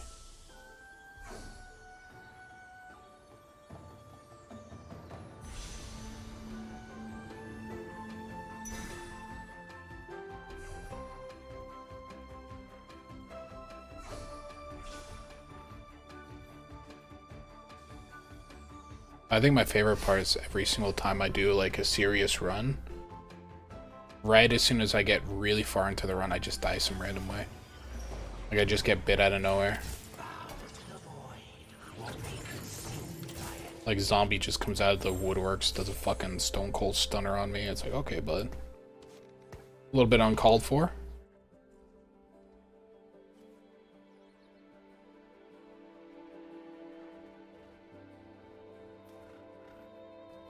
Yeah.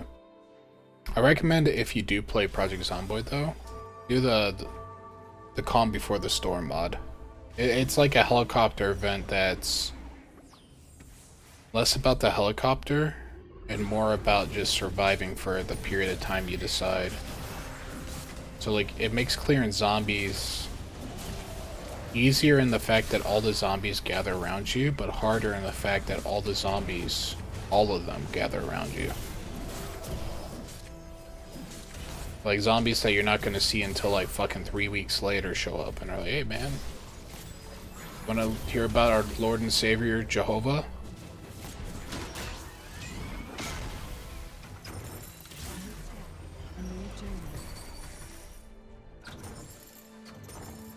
Real twist.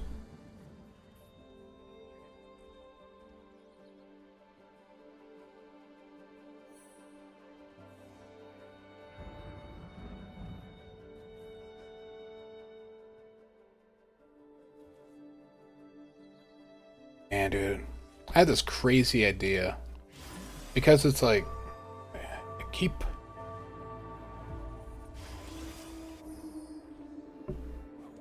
keep thinking of like I want to get into coding so that I can start beginning stages of game development, because where I'm from there's really no college courses you can take online for computer science or game development, right?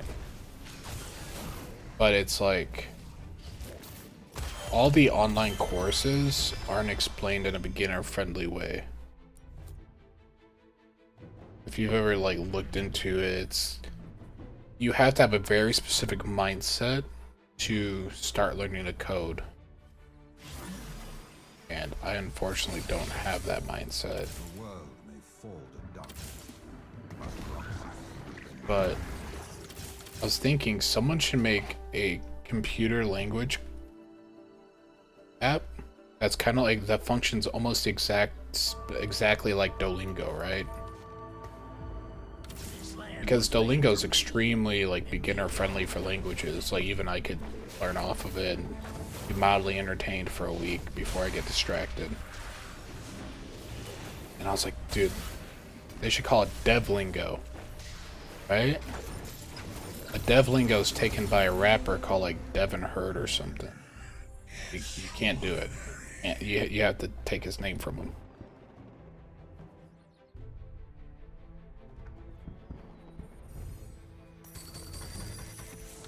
Yes, I am.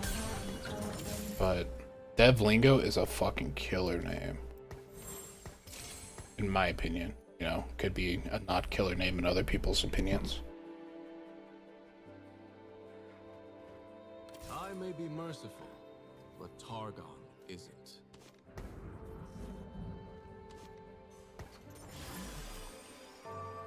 And then if Devlingo, you can't use that.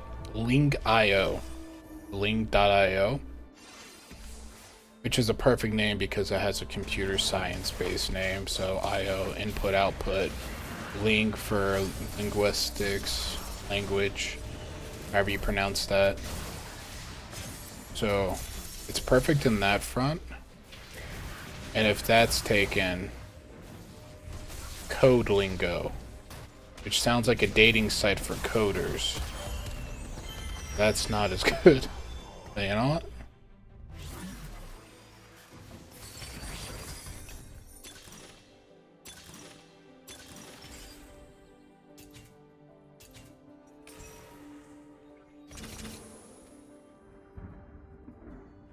I thought it was a good enough idea. I started like looking into like how to contact Duolingo's, you know, support team. Be like, hey guys, I got this killer idea. Take it for free. You know what? Give me premium so I could stop watching ads while I learn. But I couldn't figure it out. So I'm just gonna have to like create a video and push it out on someone else. Be like, guys, someone else make this. Free idea. Look. I don't know how to code yet, so I can't do it. But I can't learn how to code without it being made. Someone else, please take the helm of this, like, take the wheel.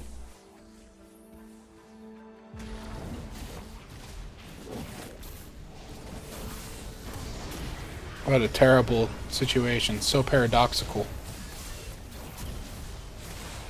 I can't exist without it being created by someone else. But if no one else creates it, then it's like, I just can't. Just can't. I mean, I guess I could learn how to code and make that my first, like, project. And then if it picks up any steam, I could just, like, open source that shit.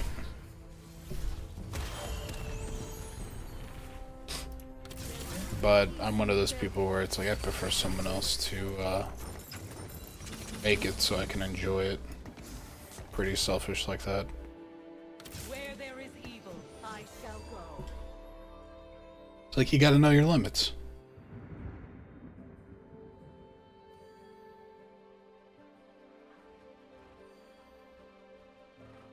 But that's my backup plan. I'm a thinker and not really a doer. It's terrible for the wallet and the soul, but it's also terrible for mankind. Thinkers are pointless if there's no doing. Pretty sure that's a Yoda quote. Don't quote me on that though.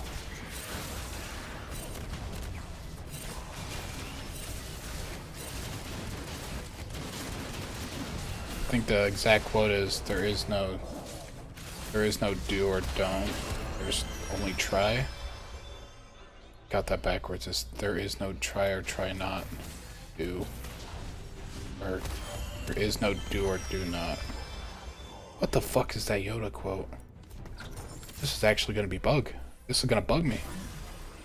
What is it?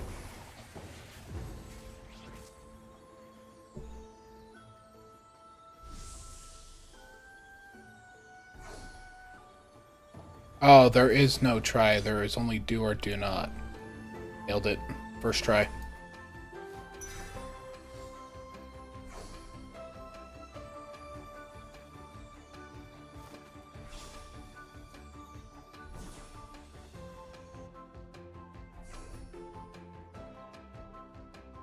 Yeah, no, it's like, I got lots of ideas, but if there's no will to actually create said ideas, it's just kind of wasted. I love Demacia. It's the only place I know. Shang Tsung, Mortal Kombat.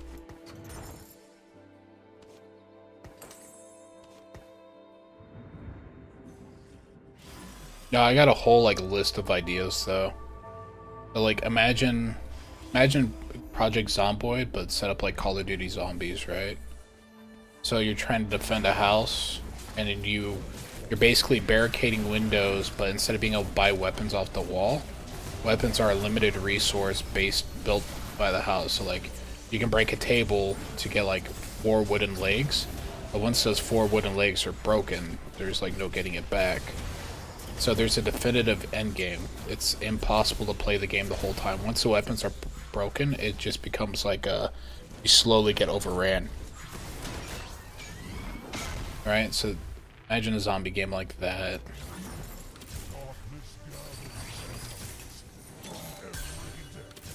Got other ideas. This is very exciting. Imagine a puzzle game where you play as a person that's like trying to escape from a region, and the beginning region is kind of a tutorial to teach you like how the mechanics of the game work, which is you escape from a place, and then if you get caught, it changes the game. So maybe the escape route you initially took that you got caught at gets boarded up, but you can no longer use that as an escape route. You have to find a separate route. So like the game teaches you, it's like anytime you get caught around your escape route, so you get seen escaping that way, you can no longer use that escape route. And eventually the game over is, there's literally no escape. So it's just an escape game that's like super punishing early on. And then as you play and get good at it, it eventually becomes like a speedrun game.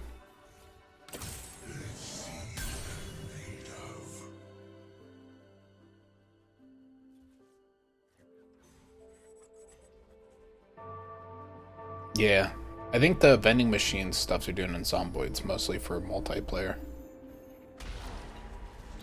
Like the opportunities are endless for these types of games. Like my idea comes from playing Project Zomboid, right? Because I thought, you know what would be cool? If this shit was first person.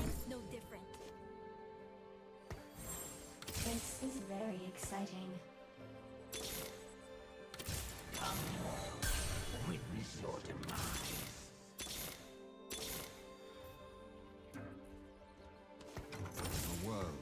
Then I was like, dude, it would kind of fill in the niche that's created in Call of Duty Zombies.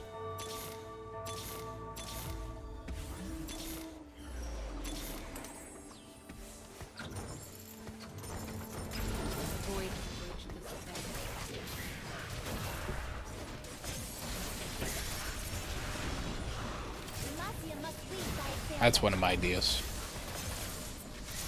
Is it completely original? No way. but is it a very simple gameplay loop meant to have a very limited amount of time, but also supposed to be enjoyable? Yeah. And the idea, because I know NFTs aren't popular, but the concept of NFTs is just online ownership, which would allow marketplaces. The idea would be for like an NFT market. It's really good. It's, you know, I know a lot of people are like, ew, NFT, yucky. But like an NFT market with very limited release skins. So like a skin will only be released and then it can never get it again if you miss it. Is the darkness the void?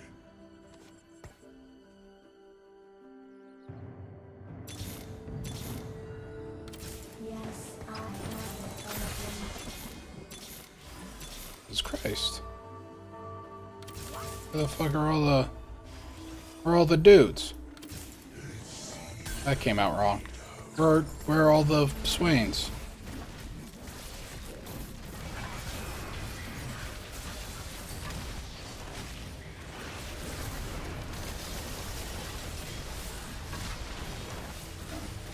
Now, a lot of people misinterpret like the utility in NFTs, right? So the power of NFTs isn't based on like, you know, you can buy an 8 picture and sell it online for $1 million. No, the power of NFTs is like direct proof of ownership online without having to like settle things in core like settings.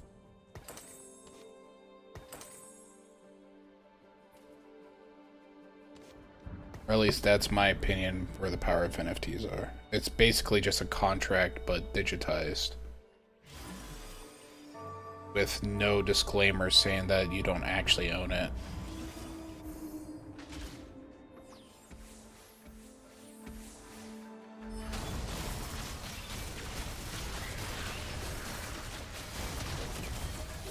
But those damn fucking monkeys. Those monkeys made a joke of us all. Just like this Mecha T-Rex. Son of a bitch. I used to be taken serious until this fucking T-Rex roasted me. Yeah. I think that's where the true power of NFTs are. Those fucking monkeys, man. Showed up.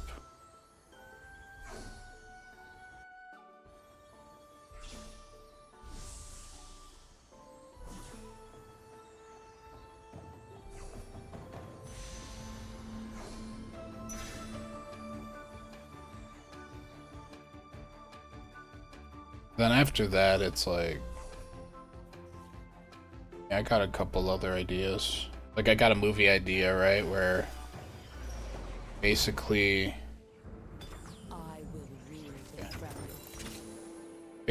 like 2 kids, like it's kind of like Inception, but instead of adults being adults and shit, it's more or less about like 2 kids. There's a device that operates similar to the Inception thing where like kids can connect to each other and like share dreams. So they can play with each other in this dream world. And then one of the kids has a nightmare and it goes from like this like friendly haha family movie to a oh shit, this place is fucked up. What the hell is wrong with this nightmare and what's wrong with this kid? And it kind of delves into his psyche. Something like that.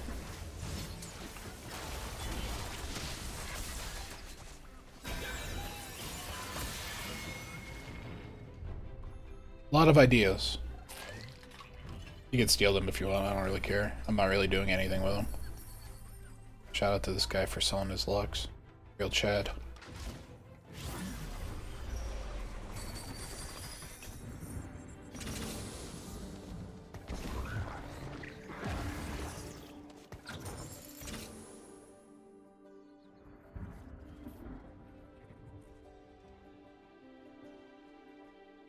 Like, none of my ideas are completely original per se. It's just, I don't think anything in this world's original. Well, other than like scientific breakthroughs, but even scientific breakthroughs are based on something else, right? They're based on the sciences beforehand. But if you really think about it, nothing in this world's truly original. That's a pretty blanket statement, but everything from the words you think to the sciences you use were made by someone else, or thought of by someone else. Even your genes aren't original, they came from someone else.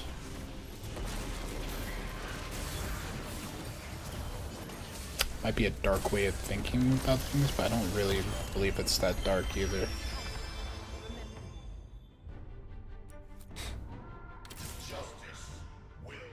Some people might think it's dark, but I think it's just factual.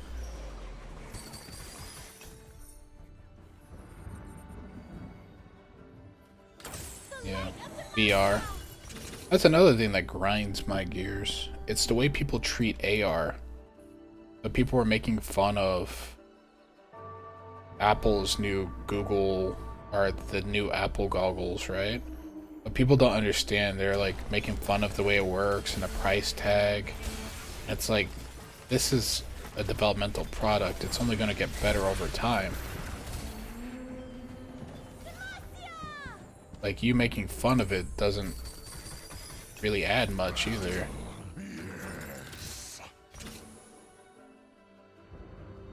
Like, people act like it's profound thought, being able to make fun of something. It's like, no, this is actually some pretty crazy technology, and as it gets better, it's like you're going to be the one reaping the benefits from it.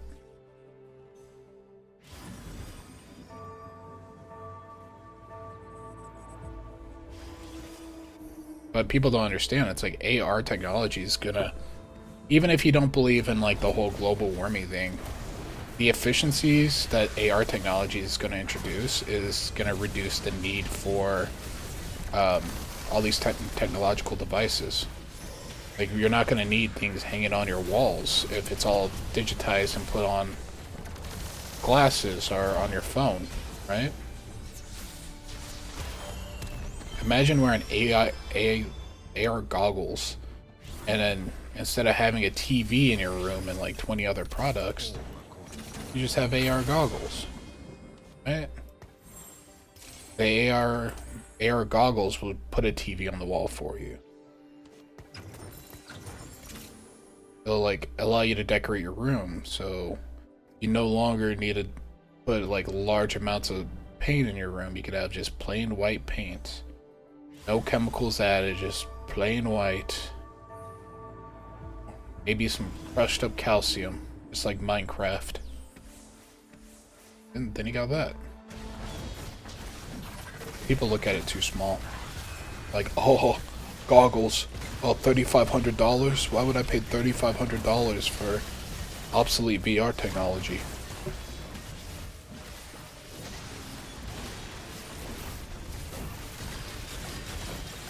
Yeah, basically your whole house will look the same, but instead of your whole couch or house looking the same, you're just wearing goggles.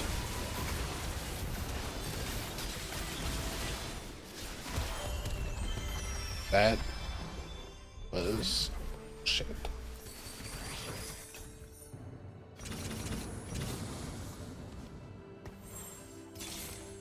The Mafia must lead by example.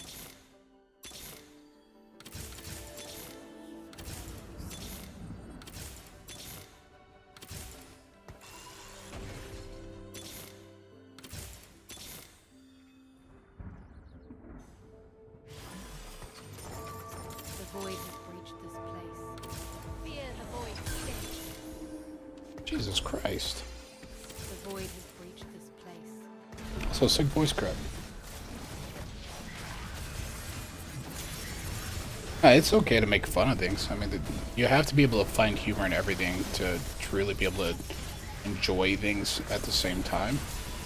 But like, some people aren't doing it in a, you know, this is a good idea. Some people are doing it like they're bandwagoning and destroying this thing from being able to hit full development without realizing that it's like you're gonna fuck over this product by doing that.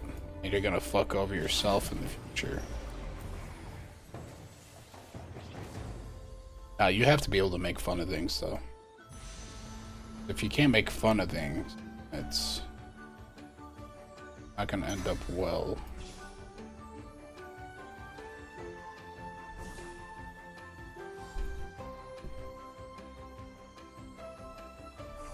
Yeah, well, it's like graphics. Graphics cannot get any better. You can get more efficient, but we're scanning things from real life and putting them in video games. But we've hit the pinnacle of what graphics can be. There is no up.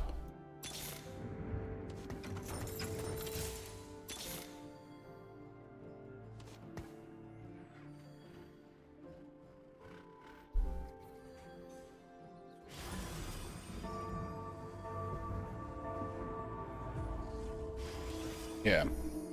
So the only thing, yeah, it's like there's only sideways. You can only become more efficient on how to handle said graphics. Gonna get destroyed by this T-Rex. Ah!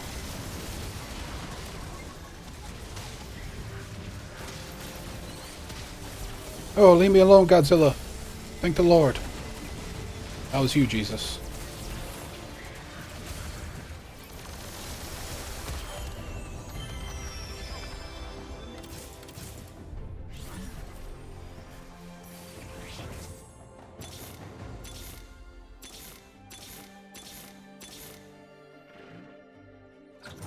The void has breached this place. But there's some fair, like, roastings going on with it. Put a wrench in their plans. Is it kind of goofy that you expect people to hold like 30 pounds on their head for prolonged periods of time? Yeah, that's fucking hilarious. Like, that's just not efficient. Anyone could see that.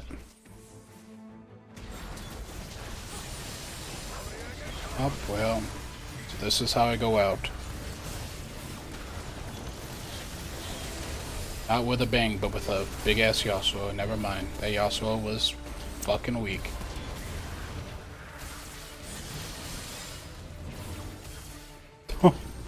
This is so stupid. That's bullshit, dude. I did not deserve the win here. I got 20 gold from that, too.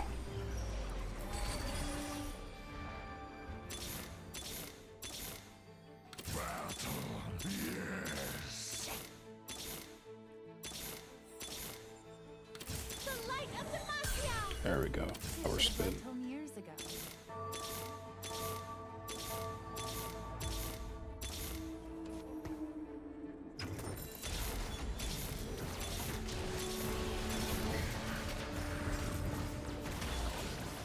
If I can get a mage spat now, that would be pretty cash money. That wasn't a mage spat. Any volunteers to charge blindly into a storm of souls?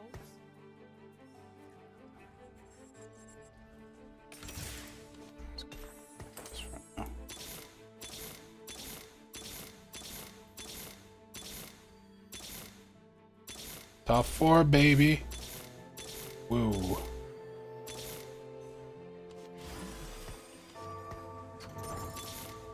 Demacia must lead by example.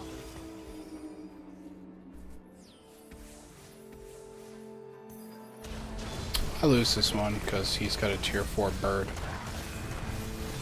Tier 4 birds are pretty strong, believe it or not. Why we celebrate Thanksgiving? Those birds.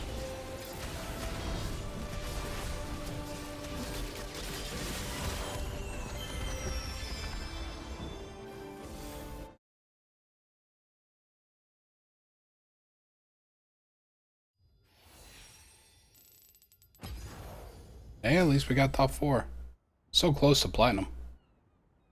Gotta go feed the dog. I'll be right back.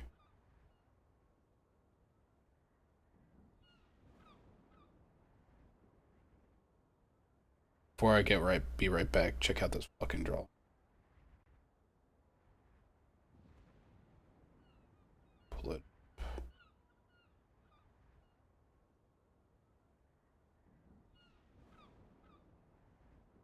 try drawing my channel icon from front perspective, right?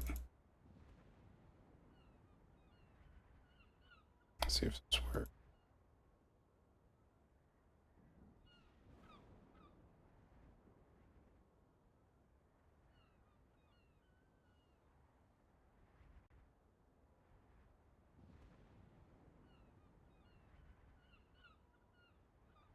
Try drawing it from front perspective. Look at that monstrosity.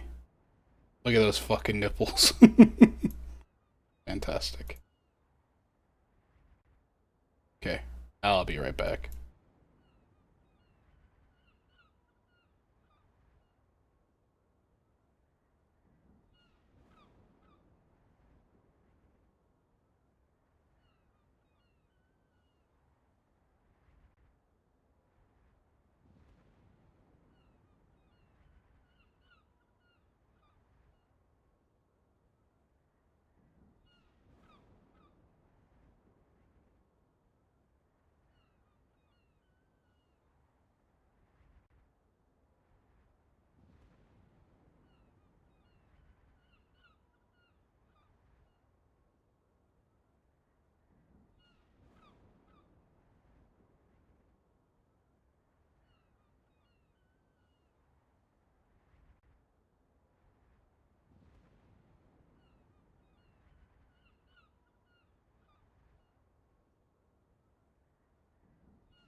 Hopefully one more game.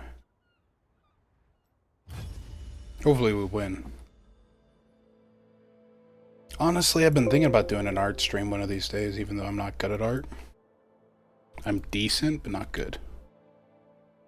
Right?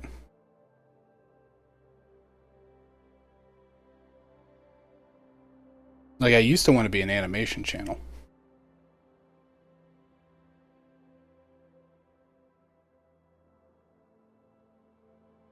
Those were the days. My original channel name was going to be kind of animated, or basically animated. One or the other.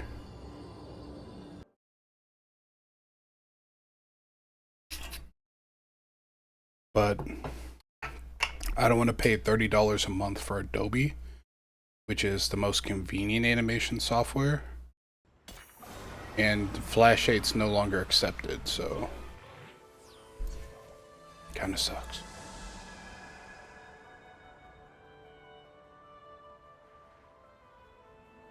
I also used to draw all my thumbnails. Those days were fucking crazy, man.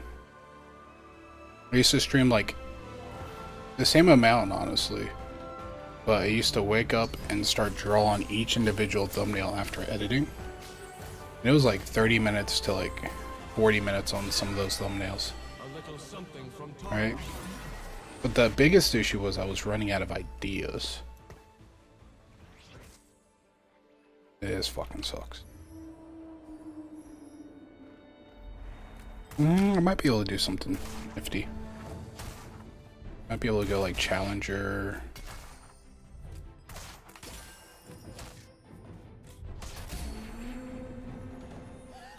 I win.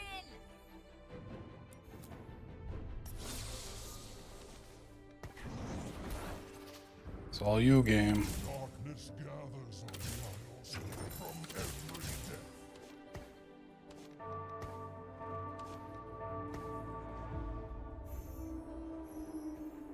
But yeah. Oh, the thumbnails used to take way too long. That was my 100 subscriber special on YouTube. Going through all my thumbnails, or a lot of them. And dude, those were the days. Try not to slow me down. I was young then. So young. What a life. What happened to me? Well, I'm kinda young, but just full of shit.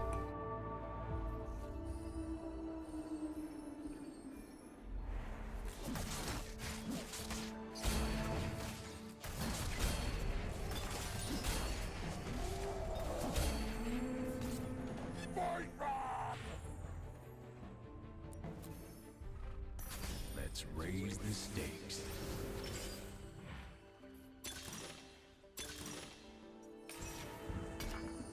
Okay, that's good. Nice, nice. The world may fall to darkness, but Noxus will remain.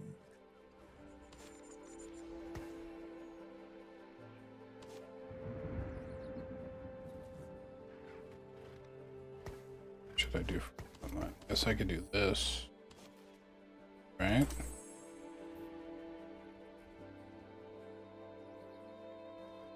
No one else should be going her because... yeah, no one else is going her. Because she's not exactly like main carry.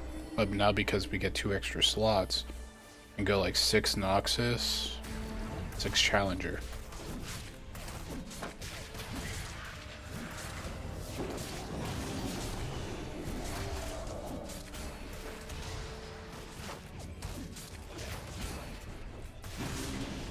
Those videos are super popular though, especially if you use that title. Like, you could go with a title that's like, I played 20 hours of Warframe so you didn't have to, or something like that. People eat that shit up. It's like when Call Me Kevin came out with the Try not to slow me down. Butt series, right? Keep your enemies close. So it was like, it was like this game, but like people started eating that shit up. People love butt. Everybody loves Bud. So you could do like, I played 100 hours worth of Warframe, so you didn't have to, or you gotta have that in the thumbnail somewhere. People absolutely love that shit. But you could also call it whatever you want because, you know, it's a thing. I wouldn't want to impede on what you do with your own stuff. It's just not right. It's not what our countries were built on. The idea of freedom, I think Canada is built on that. I'm not sure. I'm not Canadian. But Canada seems pretty free most of the time.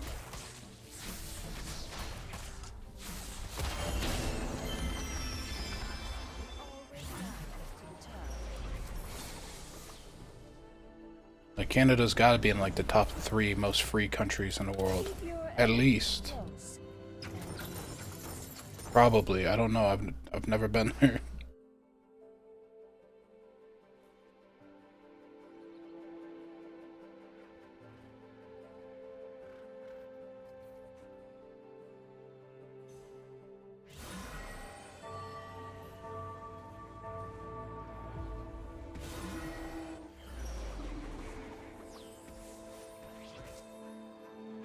Yeah, when I was younger, I used to want to go to Canada.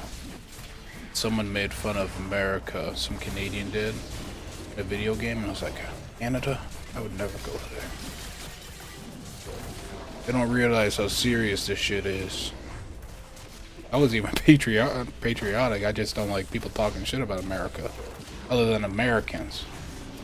We fought for the right to complain about our country.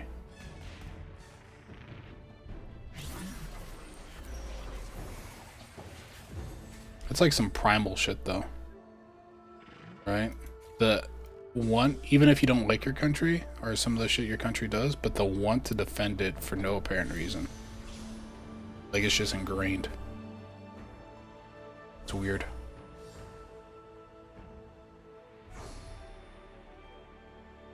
It'd be like cheering for a football team or your favorite sports team, and then someone else starts cheering for your team and be like, you're not allowed to, you're not from around here. This is my sports team. No one else's, just mine.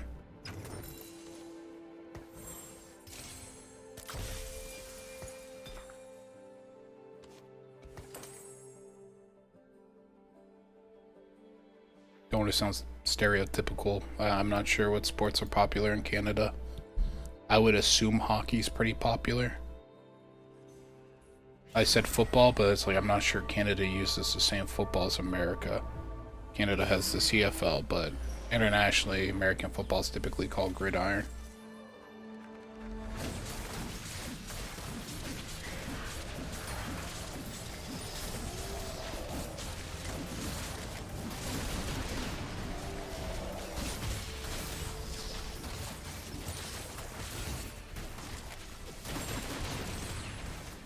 You went to I assume if you went to America, you probably went to like one of the major cities. That or you went to like one of the coastal cities. They will feel pain they've never imagined. Kansas City and Wichita. Kansas. Okay, you didn't go to bad place. Well, Kansas City's pretty bad if you go to the wrong area. First off, Kansas City, dude, I get scared sometimes driving near Kansas City.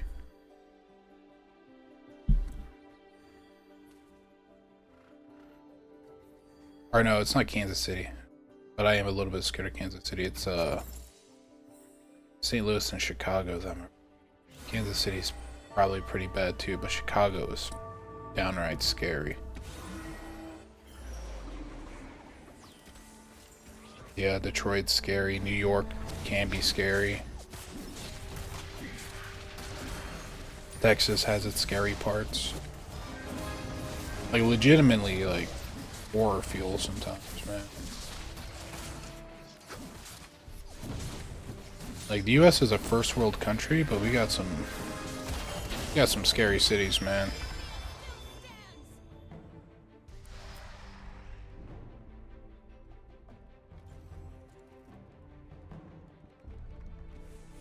Like people Dude, land of the free. Some of these cities are like the Wild West. Except the people in the Wild West were nice enough not to, like, behead you afterwards. Usually. Dude, dude, US is straight primitive sometimes. Some of the scariest shit. Like, I almost got mugged in St. Louis for watching a guy dance. Because basically, the guy dancing was a distraction. And his friends were gonna mug us from behind. I was just a shit-faced man watching a person dance. I was having a good old time. I didn't know someone was setting up a mugging. Yeah, that happened once. I have but one life to give for Ionia. I must That's make pretty it count. spooky.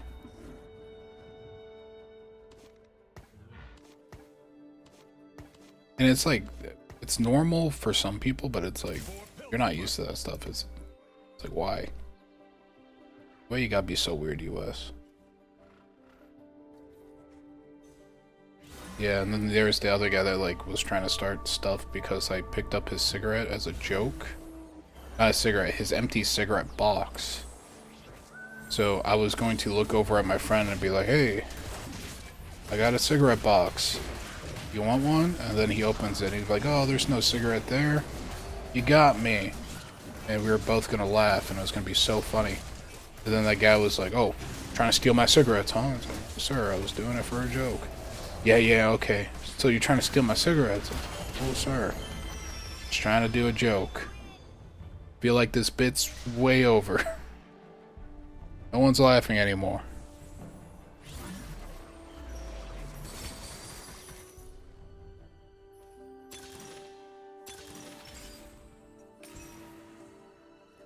Name's Samira.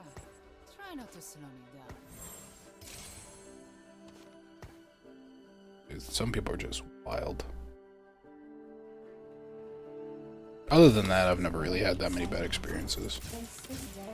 I worked with a bunch of ex-prisoners. Typically, they're just like trying to get their lives together. Not really that bad.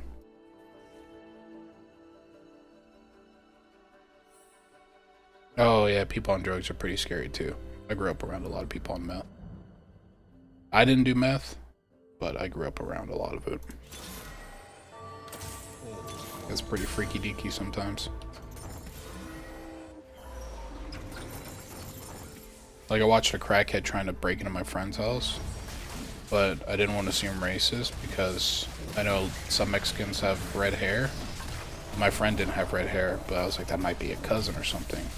So instead of stopping her, I just stared her down while mowing my lawn. And then I told my friend, he's like, yeah, I don't know her. I've told this story before. He basically asked around, found out it was just some crackhead that lived down the road. Oh yeah, Midwest is great. As long as you avoid the bad spots, the Midwest is great.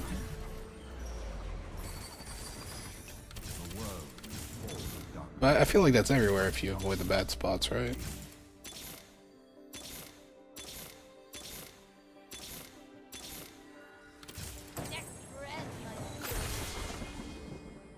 We are vengeance. The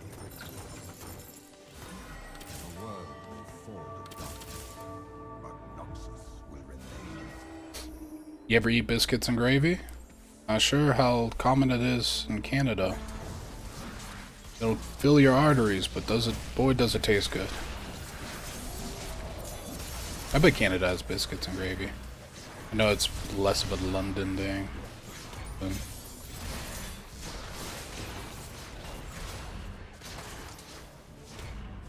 watched some British people try biscuits and gravy for the first time. It was a little pompous, but it was entertaining. Oh yeah, you guys have fucking poutine. This shit's gnarly. Dude, I wish we had poutine in the US. At least I wish it was more common. I feel like you have to go like north Midwest of the US to get poutine.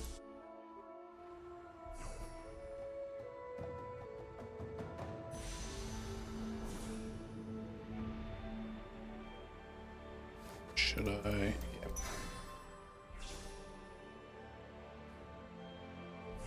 Yeah, I wish poutine was more common in the US. I'd fucking eat that shit up.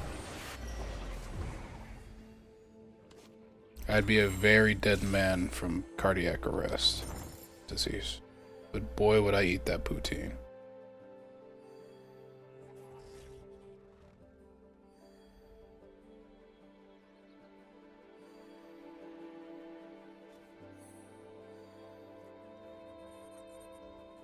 Yeah, I mean, I guess I could make it. The cheese curds, though, isn't exactly common in the US, depending on the region you're in. Like, the area where I grew up, we didn't really have cheese curds like that, so I'm not exactly sure what kind of cheese. I bet I could just Google it. It's probably like some form of mozzarella, but I never looked too much into it.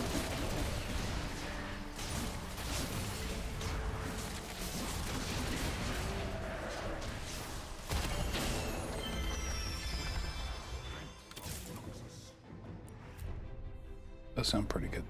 Poutine. I'm not a huge fan of Canada just strictly because that some people talk shit to me in a video game. Like I took that personal, like Michael Jordan. But I do want to visit Montreal one day because I'm pretty sure that's where there's some game studios. That'd be pretty cool.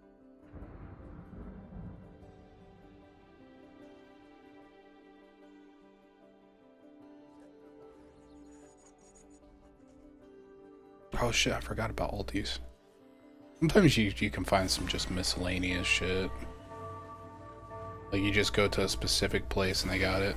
Like Asian markets are super rare in the Midwest, but like within a 100-mile radius there's like 3 different Asian markets. It's the only place where you can buy like 50-pound bags of rice. Also, they got like that miscellaneous Asian stuff that sometimes they don't sell at stores. Yep, Ubisoft's in Montreal. Yeah, I want to go to Montreal one day. I want to visit Japan one day too, but like not be one of those weird people that like I don't want to do anything weird and obnoxious in Japan.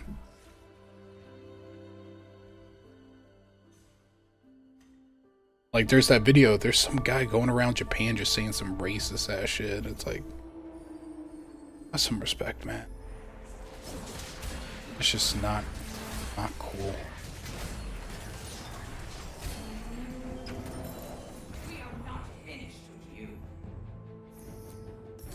Dude, fucking people met up and just beat the shit out of him, too. Well deserved. I over-leveled. That sucks.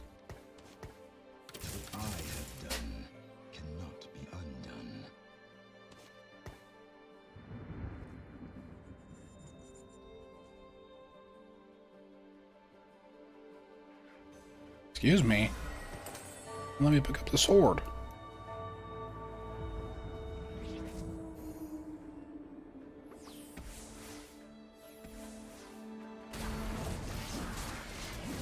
Yeah, the shit that people are willing to do for fame nowadays is just insane.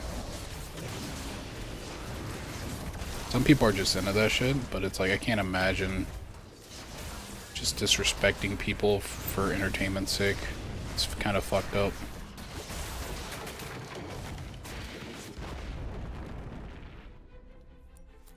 Like, some people just don't live in the real world. Like, I'm not sure if you've ever seen that video, but there's a guy dressed as Harry Potter, and he's, like, starting shit with people on some LA bus, and then it just cuts to him being stabbed in the neck, screaming for help. And it's like, man, that sucks. That really does suck. But also, what were you thinking?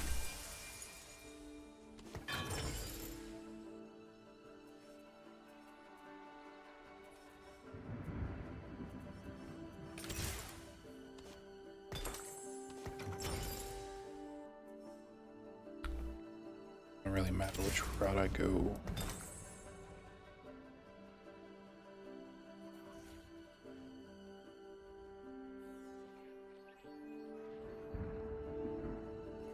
Yeah, I think one of my favorite pranks was, I think it's Foozy before he lost his mind. He was doing a prank where he was like wearing yoga pants and bending over.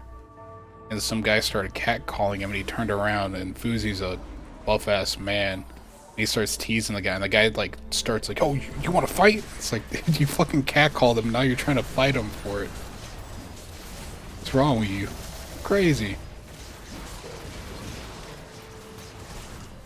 Like, how insecure do you have to be where, like, you tried catcalling someone because you thought they were a girl, turned out to be a guy, so you tried fighting them for it?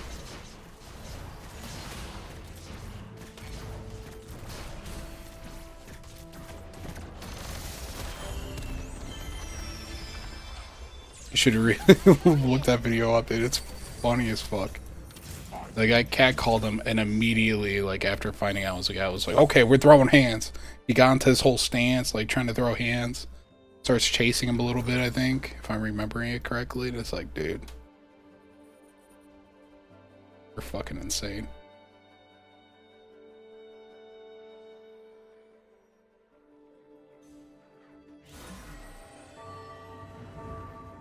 What a fucking world we live in.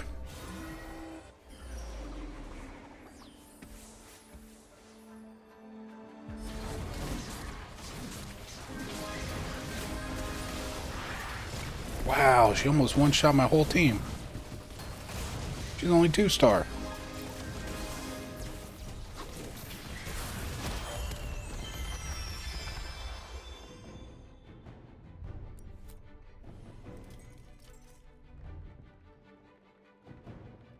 Yeah, she's the person's gonna get first, depending on how much health they got. 15 health. Oh, dude, they're gonna get annihilated.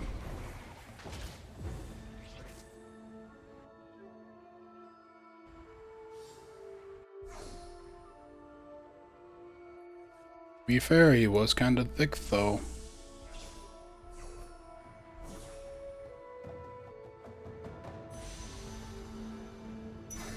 I just love how instantaneous it was. So once he realized it was a man, he was like, okay, now we're throwing down. People are ridiculous. Yeah, he lost his mind. I'm pretty sure he like lost a boxing match recently too. There's a saying, never fight Ionians on their home soil.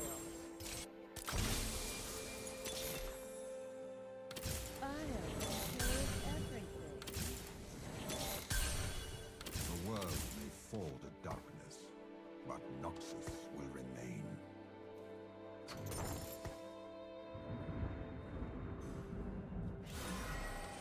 Put him in for now.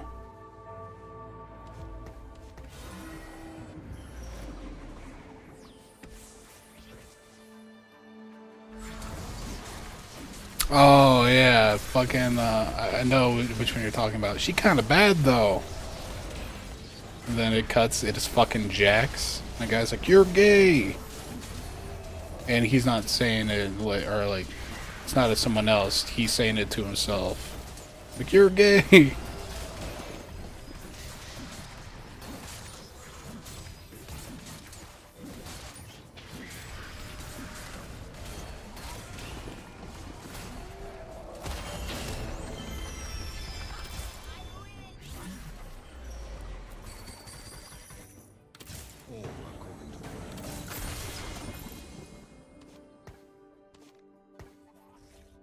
Okay, more Noxus. I think Scion's the one I need to go for. Oop. Need to go for Darius. And hopefully a Challenger Spat. If I can get another Challenger Spat, I can go a Challenger. She will be rapid fire.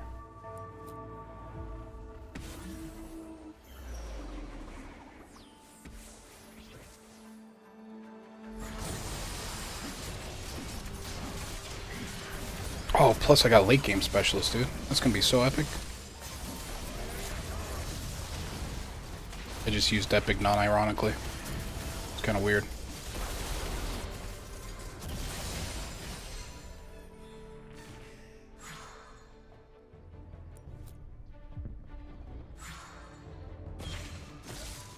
Yeah, I kind of grew up on that stuff though. Like the not gay, but people just use that sarcastically.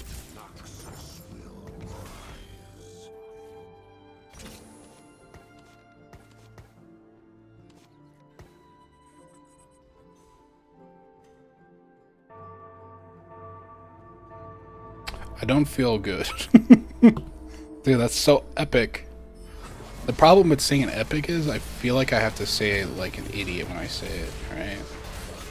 I get overemphasize the epic part, so it's like, it's epic.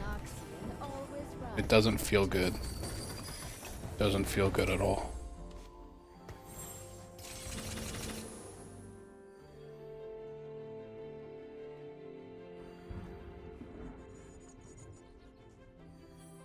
Yeah, the early days of you don't want to play some epic Minecraft. That's what I'm saying though. Whenever I say epic, it comes out weird. It feels weird. It's actually sending chills down my spine. I might be having a stroke because of this. It's totally not epic. Oh. Like I'm physically cringing. I'm not even exaggerating. I am literally physically cringing over saying epic for some reason. It's really not that bad.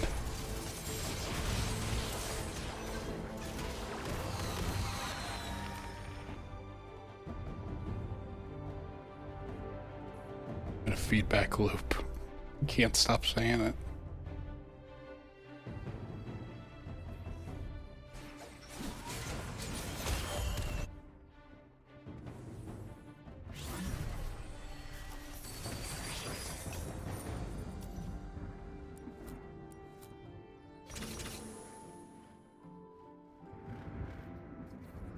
It loses its power if I keep repeating it. You're right, you're right. It's exactly what I need to do.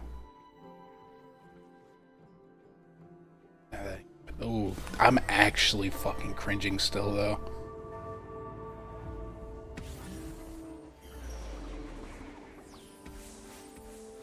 It might be because I had a migraine that I'm like hiding with ibuprofen right now.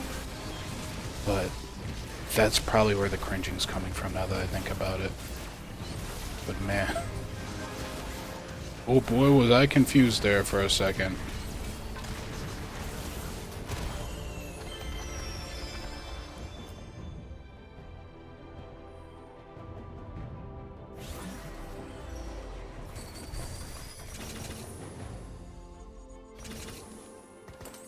Fuck.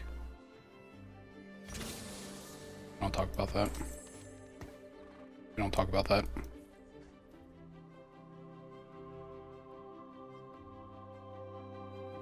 Yeah, migraines do not feel good. Feel the opposite of good. Bad.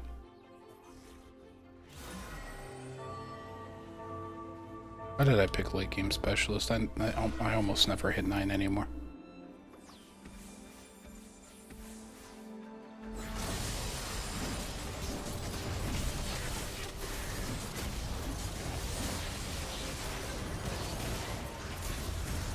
Yeah, sometimes when I get a migraine, I like think, I'm like, man, when I get older, this migraine's gonna be an aneurysm. That's not gonna be very cash money. Okay, looks like I die right here, boys.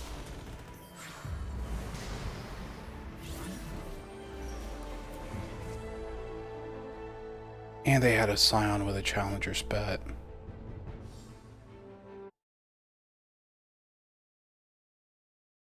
Fuck. Well, we made it to Gold 1. So close. Okay, I do gotta go though. Lavender Sun, nice seeing you. Batutu, honor as always. I don't really do outros still. Here, let me pull up a piece of art I did recently. I already showed it to you. Wait, got an idea. Oh man, do I got an idea. Let's do something really cringe to finish this out. Let's change the background really quick. Make it black.